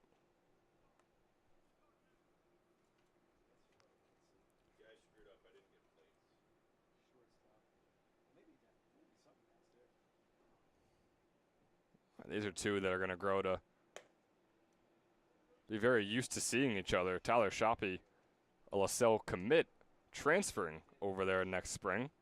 Just wrapped up his sophomore season at RCSJ Cumberland in Region 19 baseball. Was a .324 hitter for them with a .995 OPS. 3-2 pitch is going to be low, and he'll take the walk. So a single and a walk to start off the day for Jeremy Wacker. Not exactly ideal. We'll see if he can bounce back. Right here, top of the order, due up, Jordan Raba, who is 1 for 3 on the day. His 4th at-bat of the day already in the top of the 6th inning.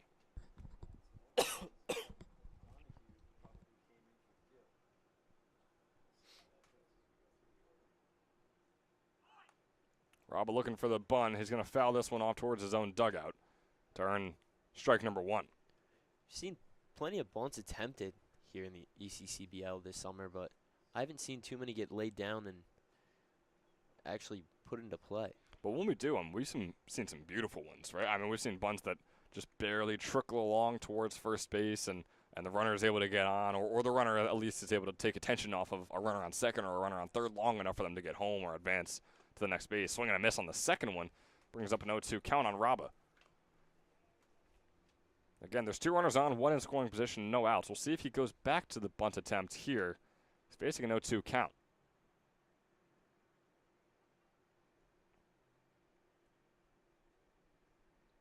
Here's the lefty Wacker with the pitch on the lefty hitter. Raba is going to be outside, so ball number 1.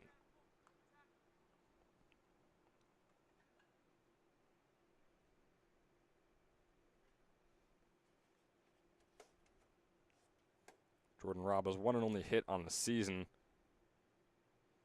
came last Wednesday against the Mercer Mammoths. He's got his 2nd earlier today, and make that his 3rd. That getting through out into right center. Maxwell going to 3rd, rounding 3rd, going home. The throw is not there in time, was sort of cut off by Cole McGordy. He got a glove on it, which did slow the throw down from Donahue out there in center. Yeah, it looked to be on target, too. I don't know if it was going to get there in time, but definitely with the deflection from McGordy, stopped any chance of getting it out there. Absolutely. Donahue didn't look ready to come up throwing. He kind of looked flat-footed when he originally picked up the ball, but then was able to deliver a pretty good shot home.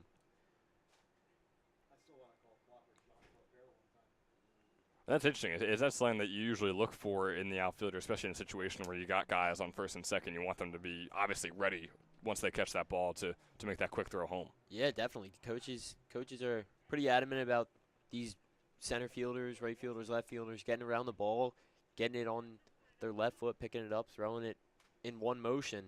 And it didn't seem like Donahue was ready to do that, but ended up delivering a pretty good strike. Jordan Raba right there. Easily stealing second base. No throw from Baraski as that fastball's outside. 2-1 count.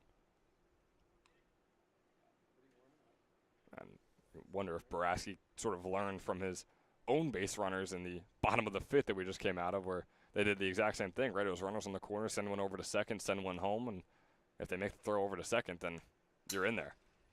That foul ball comes back towards us. It's a 2-2 count.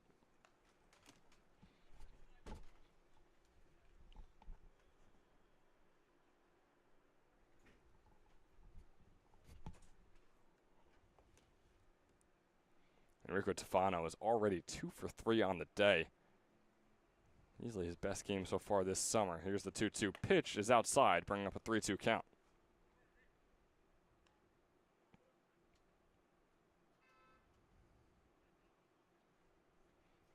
Tofano has been very solid all summer long as well. Came into today 6 for 19 on the summer. The most at-bats of any Kings player on this squad. And he's made the most of them. He's got a full count with Raba on second, Shoppy on third.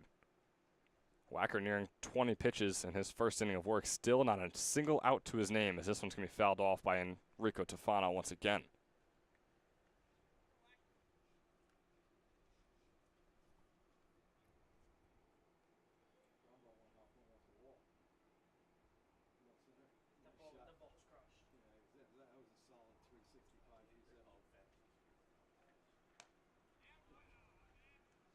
Good pitch right there. Gets him to chase. Tufano not happy about it. Was just trying to battle that one off. Wasn't able to get a bat on the ball there. And that's big for head Jeremy. back to the dugout. Right, yeah, that's big for Jeremy Wacker as well, right? I mean, this has been a pretty nightmare start to your day. So finally getting that first out, even though you've already allowed a run and you have 2 runners in scoring position, just give you a little confidence in your arm. Yeah, any confidence is good confidence, I guess. Yeah, we got Eric Hartman up at the plate. He's got a triple. He skies this one into left center. Donahue chasing it down. All 3 guys chasing it down. No one's able to make the grab, though. Dromboski came all the way. Shoppy will score. Hartman has now been on base 4 out of 4 times. And he has reached on 2 errors. I think we're going to let that one slide, but that ball probably should have been caught too. It was a tough one for him to try and go out there and catch. It was Dromboski, the shortstop, heading out there along with the left fielder and the center fielder, Knapp and Donahue. Regardless, though, it's a 7-2 ball game. Still only 1 out to show for it. 2 runners still on base. Donahue's still playing pretty deep out in center field. You don't see too many center fielders lined up where Donahue is, and you wonder if that's going to come back and he's going to regret that. Obviously, he gets that Hartman pop-up that drops, but I guess you'd rather have those than those balls roped into the gap. And Donahue wasn't needed there, as that one was a pop fly foul. Boraski was able to track it down, make the grab for out number 2. So still 2 runs allowed is not ideal, but just escaping as soon as you possibly can if you're Jeremy Wacker, and this Capitals defense is ideal. Andrew Schenk, his second plate appearance today. He's 0 for 1. That ball nearly getting away from Boraski. He stays behind it, though.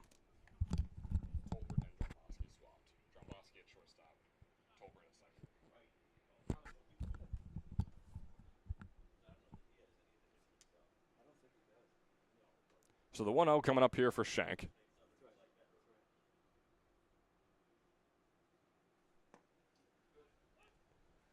Good spot there. Definitely nice breaking ball there from Jeremy Wacker. Find the bottom left corner. Brings up a 1-1 count.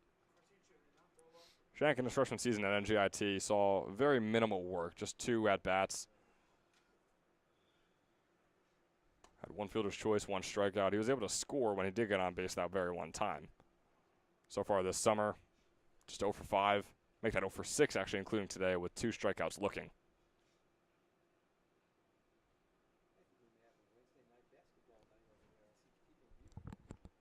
Here's the 2-1 pitch, grounded all on the way third baseline. The throw is over to first. Dida to McGordy. Boy, it wasn't the greatest defensive inning for the Capitals, but not too shabby way to end it off. The Trenton Capitals still trailing, though, 7-2. 2 runs scored for the South Jersey Kings. The Capitals going to try and crawl back. They scored their 2nd run of the game in the past inning. They're going to need a whole lot more when we come back in the bottom of the 6th.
So welcome you back here in the bottom of the 6th. Some confusion on who was up. It was John Donahue and Ethan Tolbert talking about trying to figure out who should be up at the plate right now. Donahue was the one that I guess you could say won the conversation. He is up at the plate currently.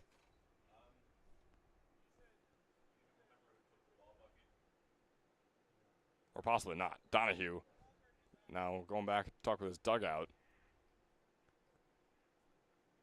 Doesn't seem like anyone has a real answer for him either. It's going to be Ethan Tolbert up at the plate as he's moving up. Or maybe neither of them will go to the plate, and maybe we'll just start off with him out. Home plate umpire talking with the Capitals assistant coach over there.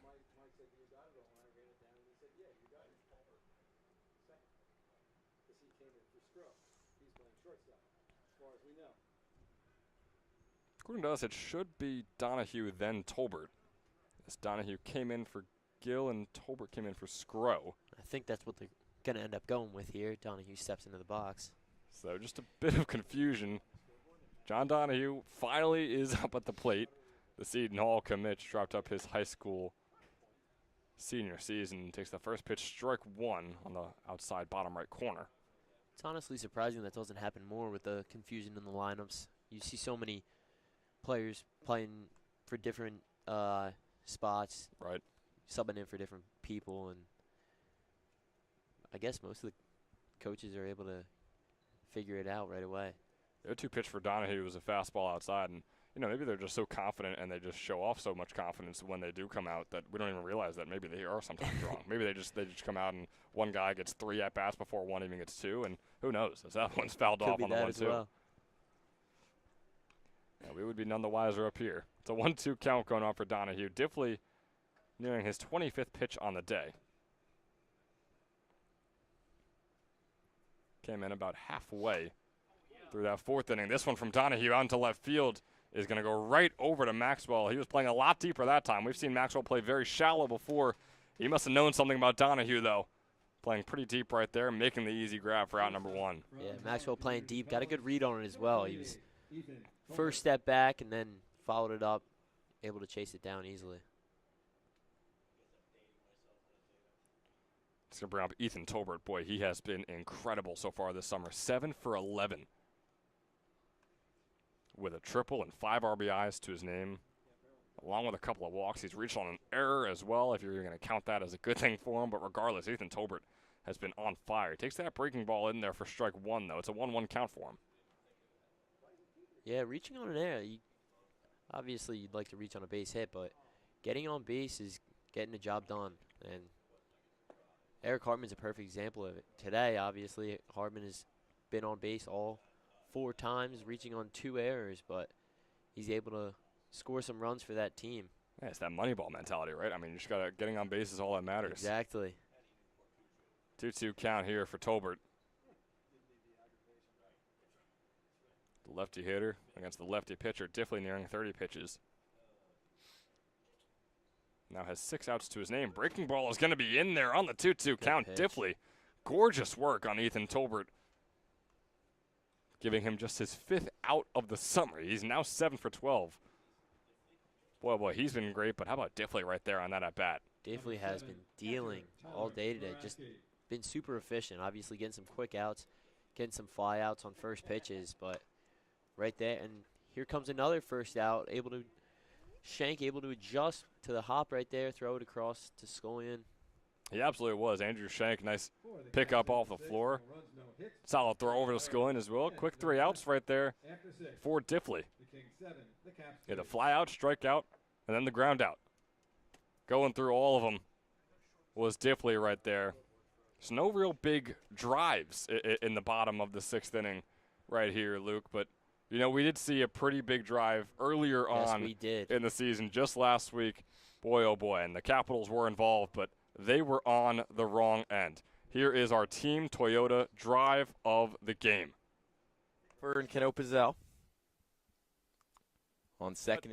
We're going to give that drive of the game to you when we come back in the top of the 7th. We're going to figure some things out and be right back with it. We're going to take a quick break and be right back with you. Oh, I'm ready. For Keno Pizzell On second and third and in the box.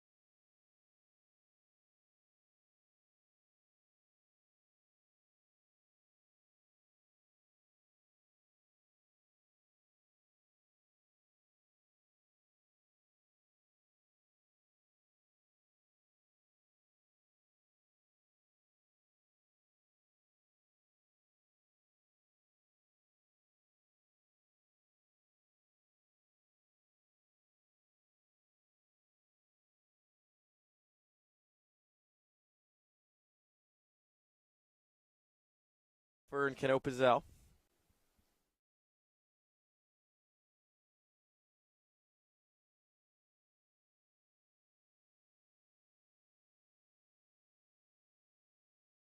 For and Cano Pizzell.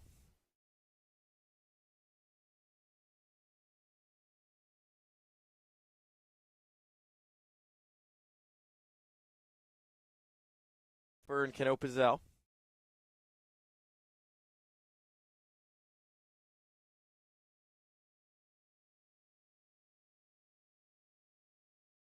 For and Cano Pizzell.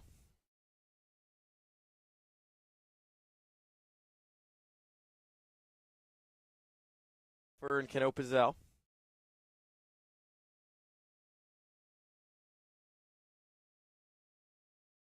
For and Cano Pizzell.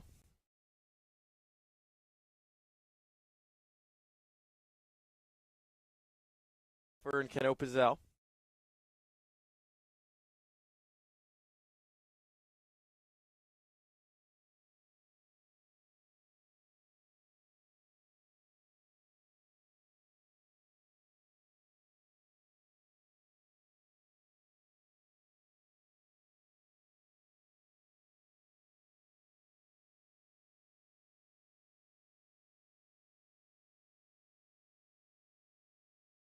For and Cano Pizzell.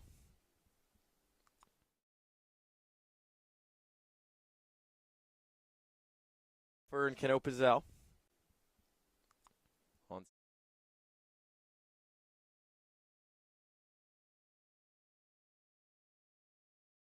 For and Cano Pizzell.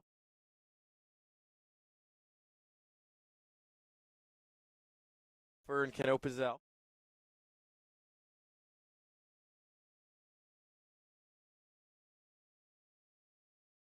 For and Cano Pizzell.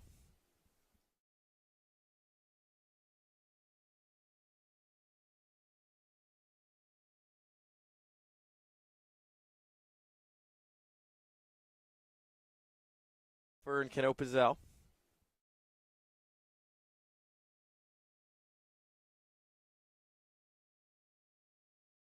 For and Cano Pizzell.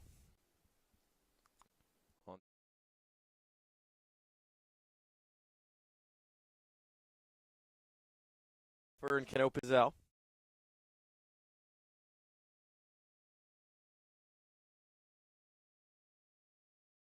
For and Cano Pizzell. For and Cano Pizzell.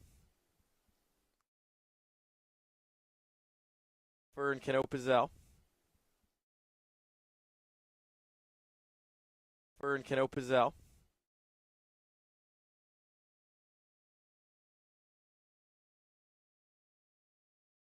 For and Cano Pizzell.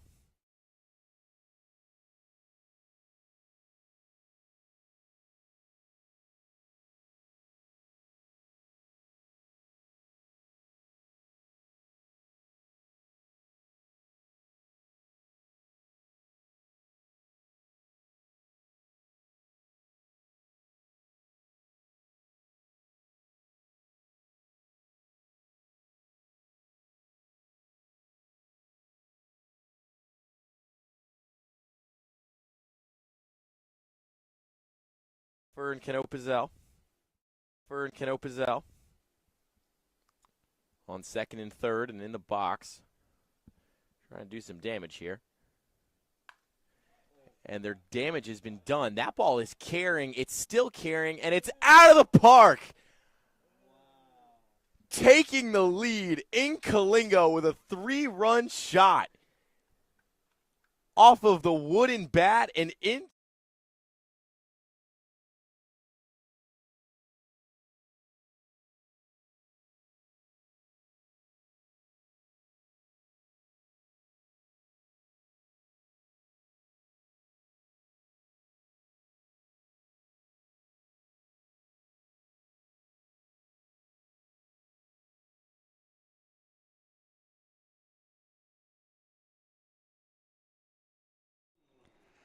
All right, so as I'm sure you saw, working on our drive of the week video right there, we had some things happen. It's right here, Ty Mercado going all the way to second base, and he gets in there in time. What a aggressive move, and it pays off. That's a double. It's almost lackadaisical fielding right there from the Capitals out in shallow center field. Got a little Billy Hamilton out there from Ty Mercado. He was thinking 2 out of the bag, saw Donahue only strolling up to pick it up, and he slides in there safely, right in between the legs of Dromboski there at short. And he's trying to build off the home run that we saw by Danny Scalene before. Yeah, of course, unfortunate timing. Sorry about that. So we got Mercado over there on second. We have Maxwell up to the plate. Maxwell's 2 for 3 on the day. Both of them singles. Swing and a miss on the first pitch, though.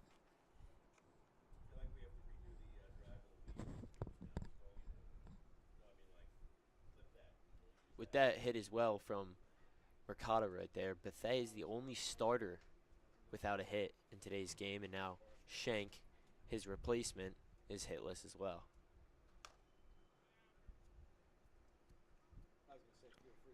He fouls that one off. Maxwell 2 for 3 today. I mean, he was just 1 for 10 on the summer coming into this one. So obviously a big day for him. Wacker's now 35 pitches in. Yeah, big day for all the Kings offensively. Really has been. Team that struggled kind of coming into this game. They've had their ups and downs, but not great on the offensive side, and this has definitely been a stat booster for most of this squad. One of the unusual strikeouts today for the Kings was Zach Maxwell right there, so he's going to drop down to 2 for 4 on the day. But the Kings have 15 hits today. That is triple what their previous season high was. So, yeah, to say that this is a successful day for the Kings offensively would be an understatement. Mercado's over there on second. Moving along through the order. Shoppy up to the plate, swing and a miss on that one. So Wacker really looks to be getting a lot of balls past these hitters now. Unfortunately, wasn't able to do so earlier on in the inning, where he allowed that home run to skull in, and he allowed what was a double to Ty Mercado. He's facing off against Shoppy here, though. The 0-1 turns into a 1-1. Fastball's a bit too far outside. Mercado looking to showcase that speed again, getting a little aggressive jump over there at second, looking for his coach, hoping for a sign, it looks like. Shoppy walked in his first plate appearance and also scored a run. He's got a 1-1 count. There's 2 outs on the board. That breaking ball's going to be in there on the bottom left corner for the 1-2 count.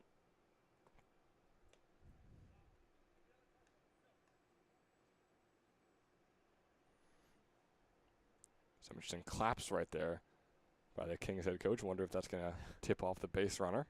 Here's the 1-2 count and the 1-2 pitch. Breaking ball sky high.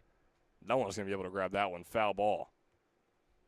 Those claps honestly look like they might have done the reverse of that, as Mercado takes the least aggressive second lead he's taken. Hey, so maybe it was for the batter, tell Shoppy. Maybe tell him how to approach the next pitch. We'll see here. But there goes Mercado. Safe. Boy, Ty Mercado with the incredible base running. The aggressive base running got him there on second and gave him the double.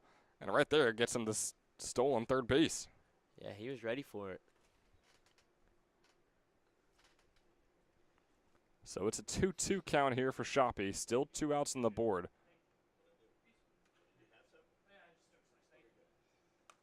This one fouled off. The Kings have scored a run in each of the last 5 innings, including 4 combined in the 5th and 6th. They're trying to make that 3 straight innings with 2 runs. If they can get Mercado home here. Swing and a miss won't do it, though, as Shoppy strikes out, slamming his bat on the floor as well. Not happy with that. Wacker looked to find something towards the end right there. Hopefully, if we see him one more time, we'll be able to carry that on. So Wacker does allow a run, but is able to leave Mercado stranded on third, as the Kings hold an 8-2 lead over the Capitals. And now, Luke, we're going to take one more shot at this Toyota Drive of the Week. Our Team Toyota Drive of the Week. Here is the Vern Cano-Pizzell on second and third and in the box. Trying to do some damage here. And their damage has been done. That ball is carrying. It's still carrying, and it's out of the park. Taking the lead in Kalingo with a 3-run shot off of the wooden bat and into the bullpen. That hung in the sky for what felt like an eternity, and the Generals, trailing by as many as 5 runs, have come all. Our Team Toyota Drive of the Week. Welcome you back here to the field. We're going to take a quick break before we're right back. Looks to be a new pitcher out there for the Kings. We'll see if we can hold the Capitals to what has been a poor offensive day for them when we return in the bottom of the 7th.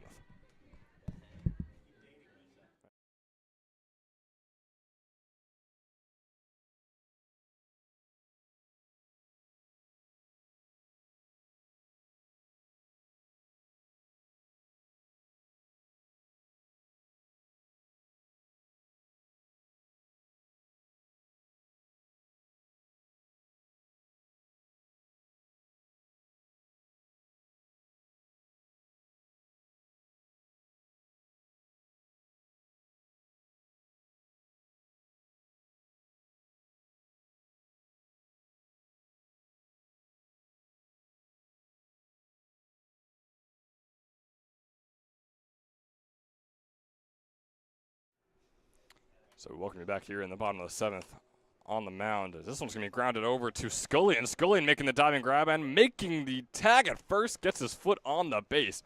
So Scullion in the top of the 7th, rocketing a home run out into left center. And to start off the bottom, makes the diving grab over there at first and hustles over to get the first out of the inning. For his new pitcher, Drew Costello, the rising sophomore out of Westchester University. Yeah, Drew Costello, not too many innings and not too much success over at Westchester, rocking a 12-2 ERA in just 5 appearances. Fastball is going to find the corner. Yeah, but Ben, it's been a defensive masterclass for not only Scullion over there at first base, but McGordy too.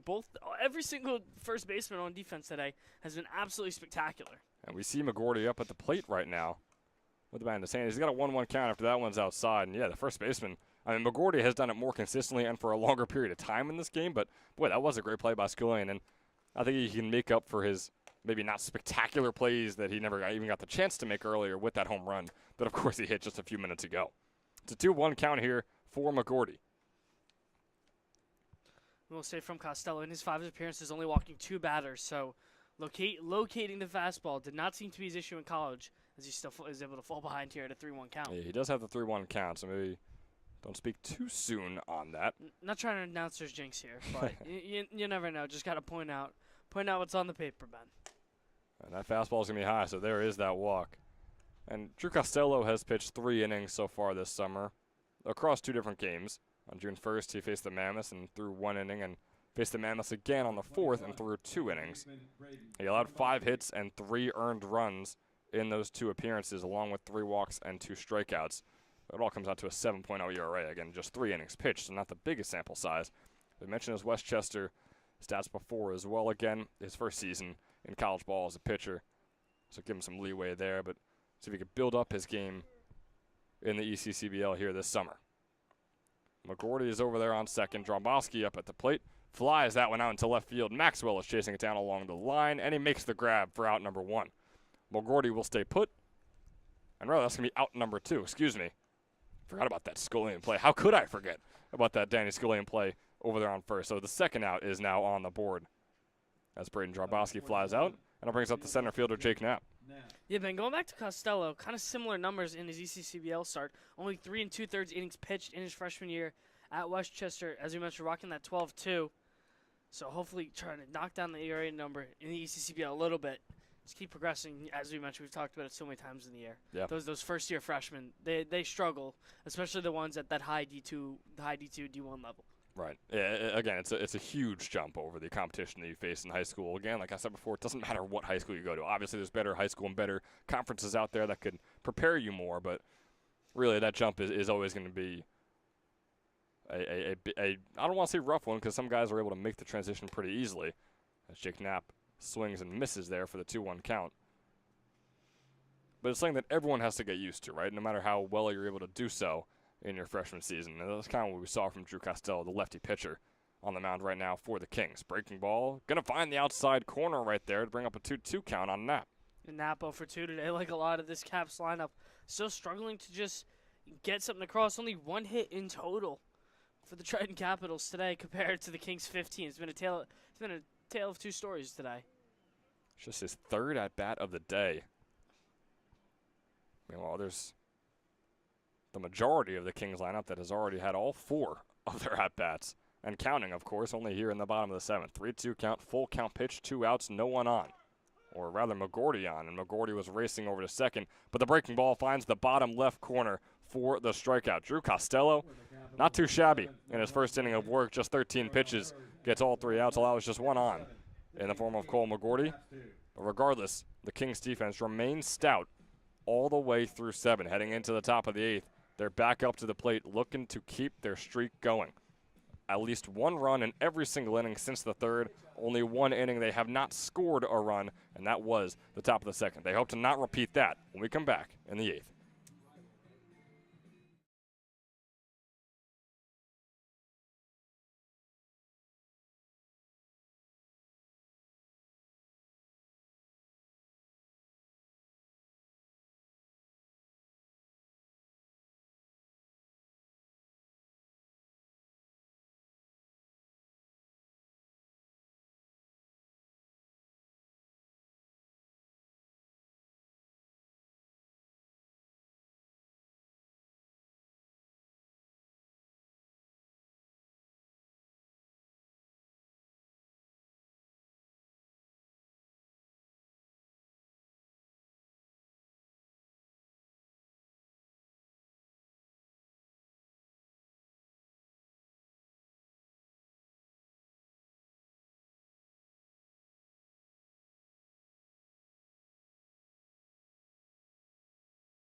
Welcome you back here in the top of the 8th.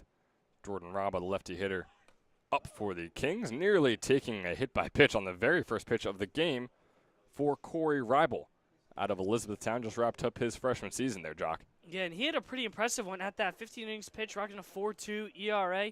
Only had 7 earned runs, 7 walks, 12 Ks. Not a bad start. We literally just talked about it last inning. That first-year struggles for the freshman, but Corey Reibel, a pretty good season over there at Elizabethtown. It absolutely was. Like I said, everyone has to get used to it, but some guys are able to do it better than others in their freshman season. That's exactly what Reibel was able to do. Fastball finds the strike zone for the 1-2 count here on Raba. Looks like he had a little bit of a cutter action there on that fastball away. Kind of came back across the plate a little bit to catch the corner. Rabo's got 2 singles on the day. Ooh, breaking ball is just going to be barely outside to bring up a 2-2 count for him. Yeah, Rabo looking a bit disgruntled after that one. Thought he clipped the corner. He absolutely did. This is easily the best game of his summer so far, obviously, because he came in with going just 1 for 12 in his first 12 at-bats. Obviously, 2 for 4. Doubling up on your hits in a single game is not too shabby. He's got a full count. Again, the first batter of the game for Ribel. His 6th pitch. There's a fastball outside. So Rabo will get on base for the 3rd time today. His first walk of the day. And just 2nd walk of the season. Yeah, and despite Robin not walking today, he's just been a tough at-bat. I feel like every single time that kid's come to the plate, he's gotten these pitchers into deep counts. A lot of these Capital guys have worked at least 30-plus pitches in 2 innings, almost every single guy. So, I mean, Rob is, I think, definitely give credit to him. He's worked a lot of pitchers deep in the counts today. Another guy who is 2 for 4 today, Enrico Tofano, no longer in the game. Pinch hitting for him is Matthew Giuliano. Another guy who is searching for his first hit of the summer, and another guy from Mercer County Community College, similar to Jordan Raba. 0-1 turns into the 0-2 as that fastball is in there. Yeah, and one of those guys, freshman struggles, hitting the .184. Did have 6 RBIs, though, drew 4 walks, but 15 K, so big strikeout numbers for Giuliano in his freshman campaign. Fastball is high. The throw over from Boraski is going to go out into center field, and Raba is going to take over 3rd.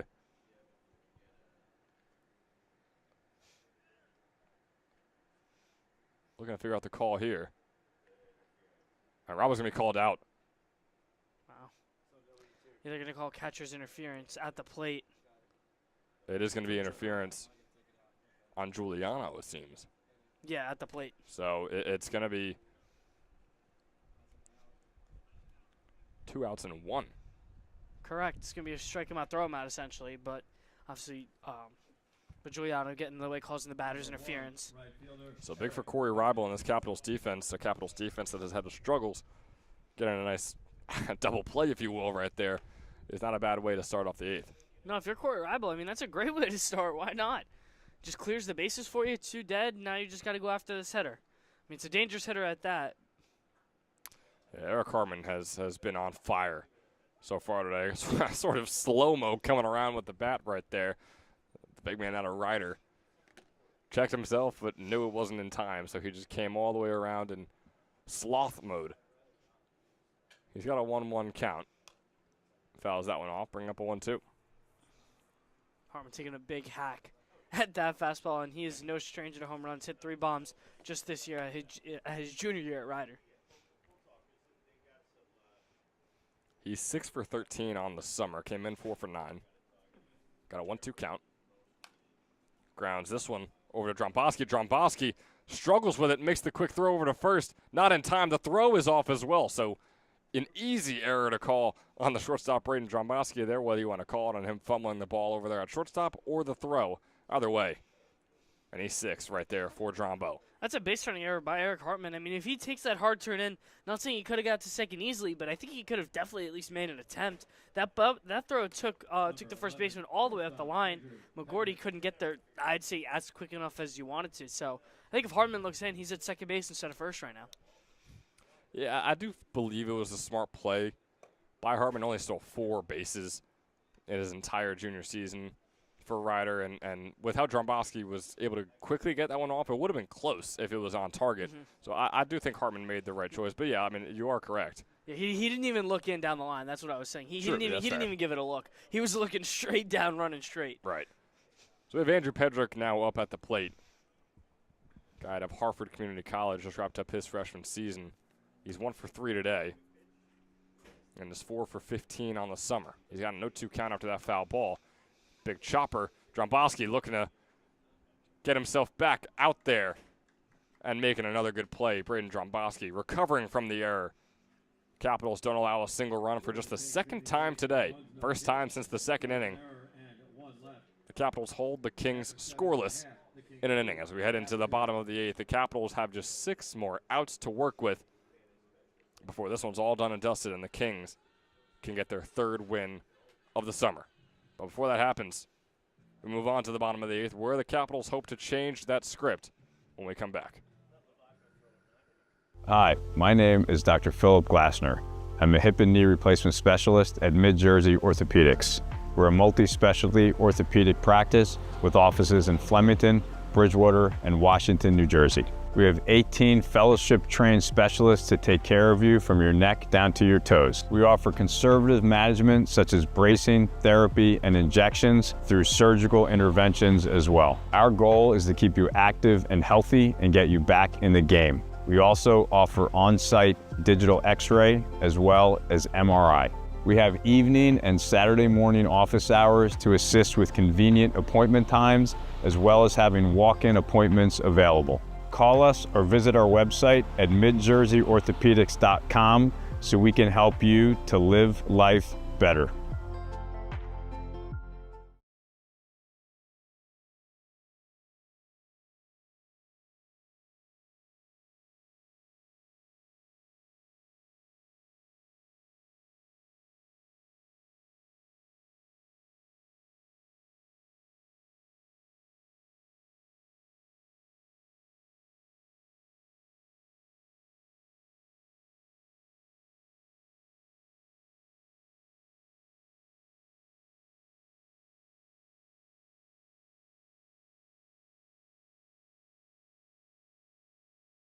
Matt Westcott.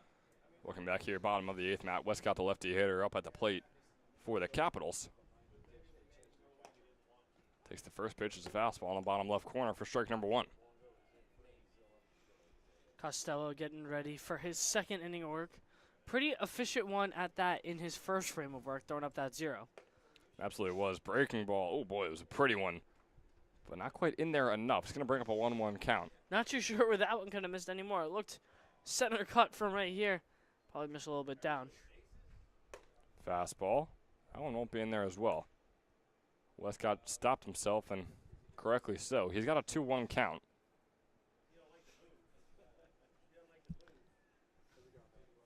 Westcott's 0 for 1 with a walk. He fouls this one off, or he's hoping it's a foul. Being chased down by Shank, and it will be out onto the pavement towards the basketball courts here at Moody Park. It's a 2-2 count.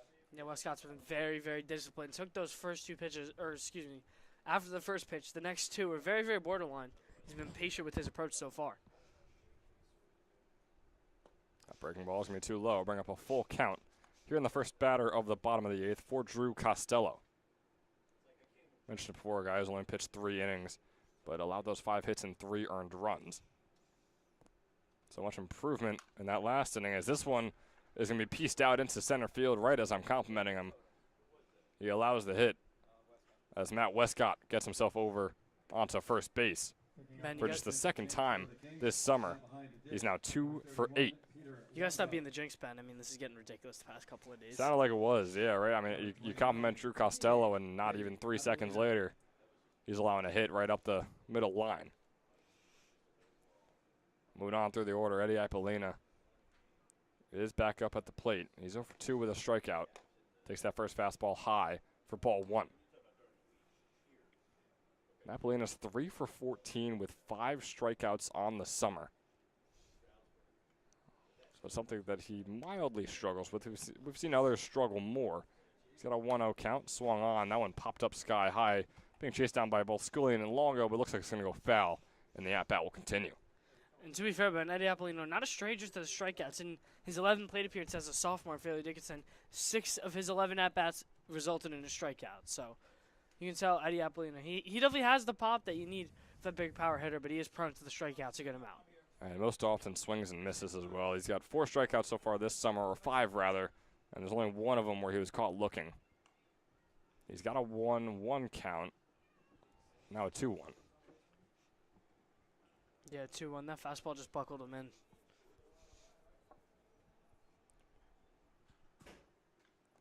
That fastball going to be in the dirt.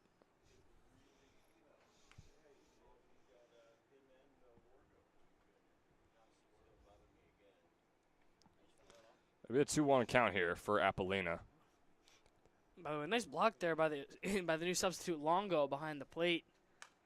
Got down and dirty to block that breaking ball. This one flies sky high. Costello and Scullion all coming in Scullion, there's the good communication we've been waiting for. Saw the struggles with the Capitals earlier in this game, or really throughout the game, or their struggles to communicate added up to their 4 total errors on the day. Good communication from the first baseman Scullion right there, as the first out is had.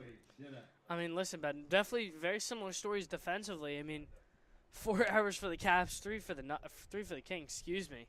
But obviously within the run and the hit department, it's been a tale of completely 2 different stories. Now with the plate, Joey Dida fouling that one off. Hartman was running over there. It didn't look like he was going to have a chance at it, but did slow up pretty early on in his pursuit of that ball. And just looking over there, some action in the Kings bullpen. Probably going to get 1 new arm for the bottom of the 9th is my guess. This one grounded by Dida over to Pedrick, looking for the double play are the Kings, and they get it. What a stretch by Scullion. Pedrick to Mercado, Mercado to Scullion. And 2 more outs are had. The Capitals have just 3 to work with. They still trail by 6. 8-2, South Jersey leads heading into the 9th. The Kings 8, the Caps 2.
Because at least it gives me a couple left on the day.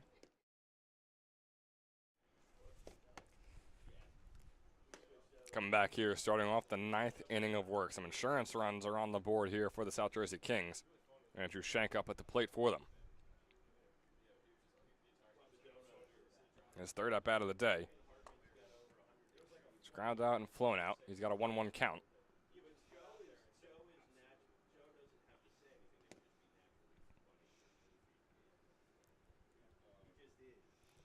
Some nice winds, gorgeous weather out here in Ewing, New Jersey. This one's fouled off for the 1-2. Yeah, and Rival been picking up where he left off with Elizabethtown. He's been attacking all these Kings hitters. I could say confidently, one of the only Capitals pitchers today that has consistently gone after these hitters today. Got a chance to do it once more here. Here's the 1-2 count. Swing and a miss there from Shank. And Ribel with the strikeouts. He said he got after hitters. No better way to get after him than a swinging strikeout that we just saw right there. It looks like a little bit of a change-up action there from Rival. Just kind of sank down and into the hands of Shank. And just a beautifully executed pitch there by Rival on the mound. Saw 1 strikeout from him in his first inning of work in the 8th. See, we're our 2nd to start off the 9th. Fastball, just going to be a little bit outside on Scullion. Scullion, the main man, 4 for 4 today. Have the Mammoth Blast as a triple. I believe he's actually a double away from the cycle. I believe he's hit a homer, a triple, and a single today. He does have a single. He started things off with the triple, then he went over to the single, then the homer. So, yeah, double away from the cycle right here. He absolutely is. We're not going to talk too loud. We are with the window open, Scullion up at the plate, fairly close to us, so we'll lower our voices. He swings and misses at that one for the 1-2 count. He's trying to do it. Ben, you think he knows it in his mind? He has to, right? I'm sure he does. He's got the 1-2. You could see the smile on Rival's face as that one's lined out into right field. The catch is made by Westcott. And what is likely the final at-bat of the day for Danny Scullion. He goes 4 for 5 on the day. Easily the best performance we've seen in the ECCBL so far this summer. Over there, smiling to his mom. Happy birthday to Miss Scullion over there. Not a bad birthday present. Your son putting on what I would say is the best performance of the ECCBL we've seen so far this summer. Now this one by Longo swung on, grounded over to Dida. Nice throw over to first. My goodness. A quick inning from the Capitals puts them right back up to the plate. The Kings with 2 straight scoreless innings. First time that's happened today. Capitals are back up to the plate. Boy, they trail by 6. They have 3 outs to work with. It's going to take a monstrous effort, a capital effort, if you will, if that even works. But we'll see if they're able to get the job done when we come back in the bottom of the 9th.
Back here in the bottom of the 9th.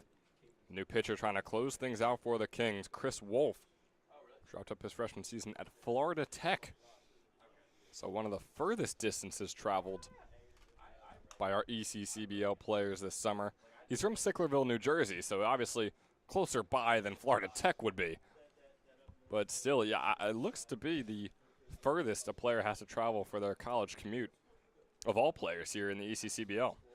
Yeah, but hopefully Chris Wolf is able to get a little bit more action. Only ended up in 1 appearance for Florida Tech this year. Did give up an unearned run in that 1 appearance with the walk. So, again, small sample size there from Wolf in his freshman year at Florida Tech. Faces off against John Donahue in his first at-bat of the day. Donahue's second at-bat, and Donahue gets the hit. Yeah, Seton Hall commit, and now 1 for 2 after that mid-game substitution. That's just a great example of when you get your opportunity. Donahue, not a lot of at-bats in ECCBL so far this year. That's his first hit of the year right there as well. Go. So, yeah, once again, just once you get the opportunity, you got to be able to make that impact. Donahue has hit 2 baseballs hard today. Brings on Ethan Tolbert with Donahue now on first. That ball going to be a bit too far outside for ball number 1. Again, still an 8-2 ball game with the Kings lead. Only the Caps' 3rd hit on the day compared to the Kings' 15. And again, the Kings' 15 hits is triple what was their prior season high. 1-0 count for Tolbert. Swung on, fouled off. Great location there by Wolf. You want to, in that lefty-lefty matchup, you want to jam that fastball in against the lefties. It opens up that breaking ball tunnel away, trying to get that swing and miss potential. And that ball was very far inside that Tolbert swung on. Would have likely been called a ball, but again, like you said, it was good stuff right there by Wolf. Here's the 1-1. Fastball going to chip the bottom left corner to bring up a 1-2 count. There you go, in and out, in and out. I would not be shocked if he's going to go with the breaking ball away. Try and get Tolbert for the swing and the miss. Ethan Tolbert, the James Madison commit, his second at-bat of the day, was just a 300 hitter at Morristown High School in his senior season, but has been on fire so far in the summer. 1-2, fouled off. Back to that fastball in, got Tolbert to jam himself up with the first one, tried to do it again, maybe possibly roll up that double play ball, make things a little bit easier for the Kings. Tolbert is 7 for 12 on the summer, including his first at-bat today, where he put a ball in play but was not able to make anything of it. Here's the 1-2.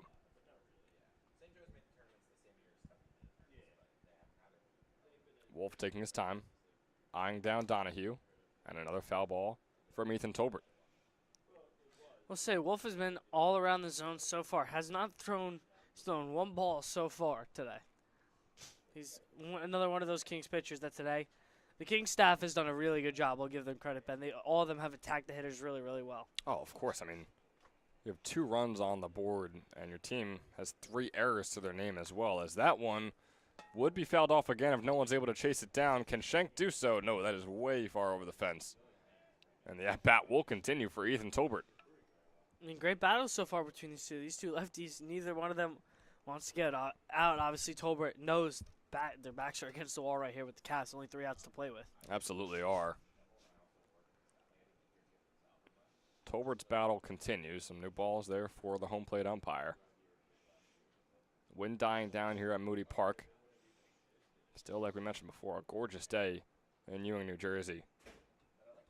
And the day is only just about halfway over here in the ECCBL at Moody Park. Not even at the halfway point just yet. We still have the Generals and the Mammoths coming up after this. Fastball. It's too far low.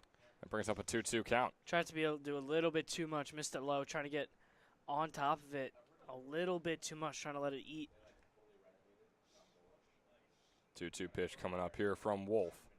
It's been a long at-bat after what was a very quick one for Donahue.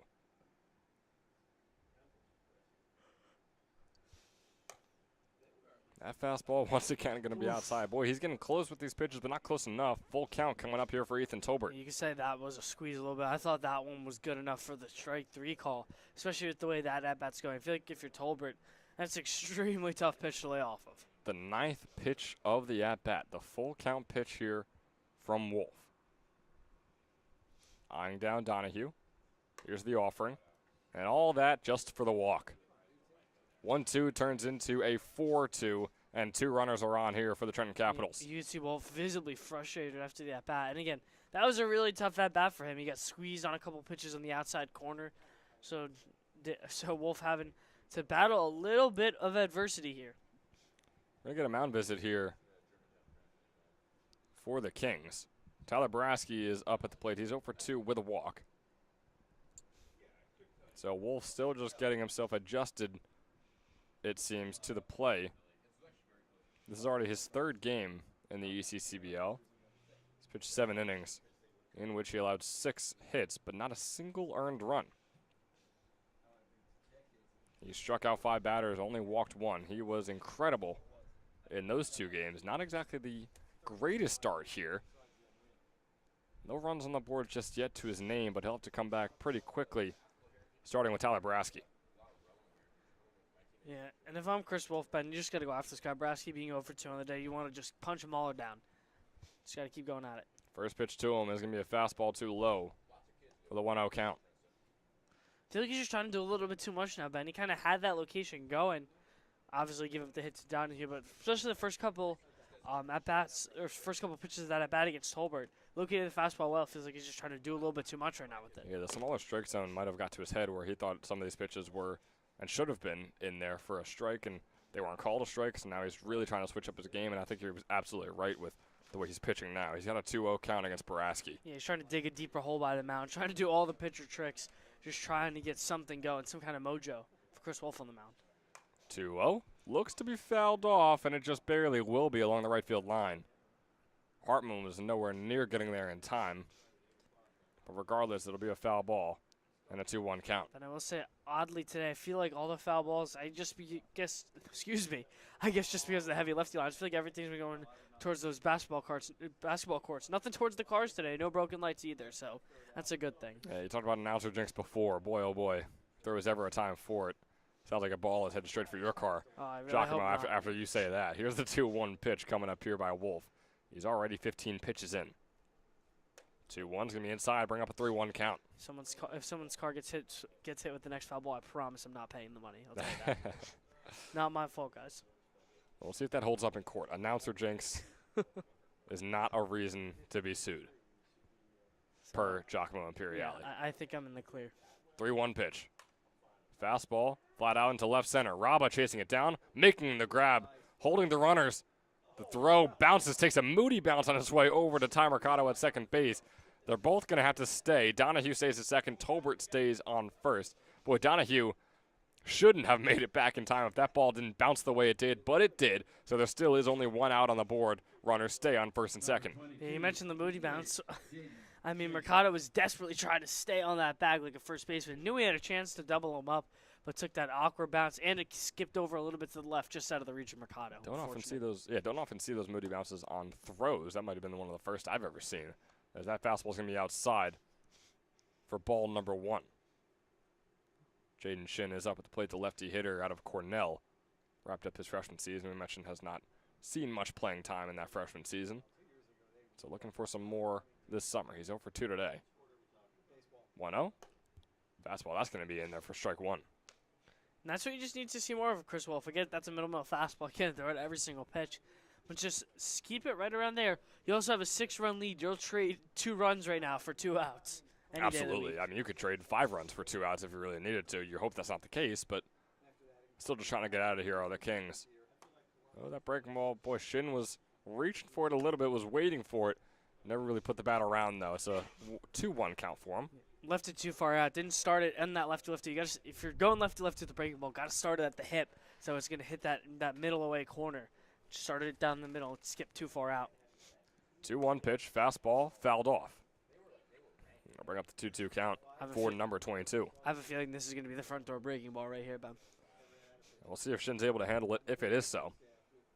Shin sitting at 6'2", 205 out of Pennington, New Jersey. He's 3 for 16 on the summer with a double and a couple RBIs. 2-2 pitch coming up here by Wolf. Donahue on second, Tolbert on first. Here's the pitch, fouled off. Definitely wasn't a curveball. So you can say I'm wrong on that one. 0 for 1 on pitch calling today.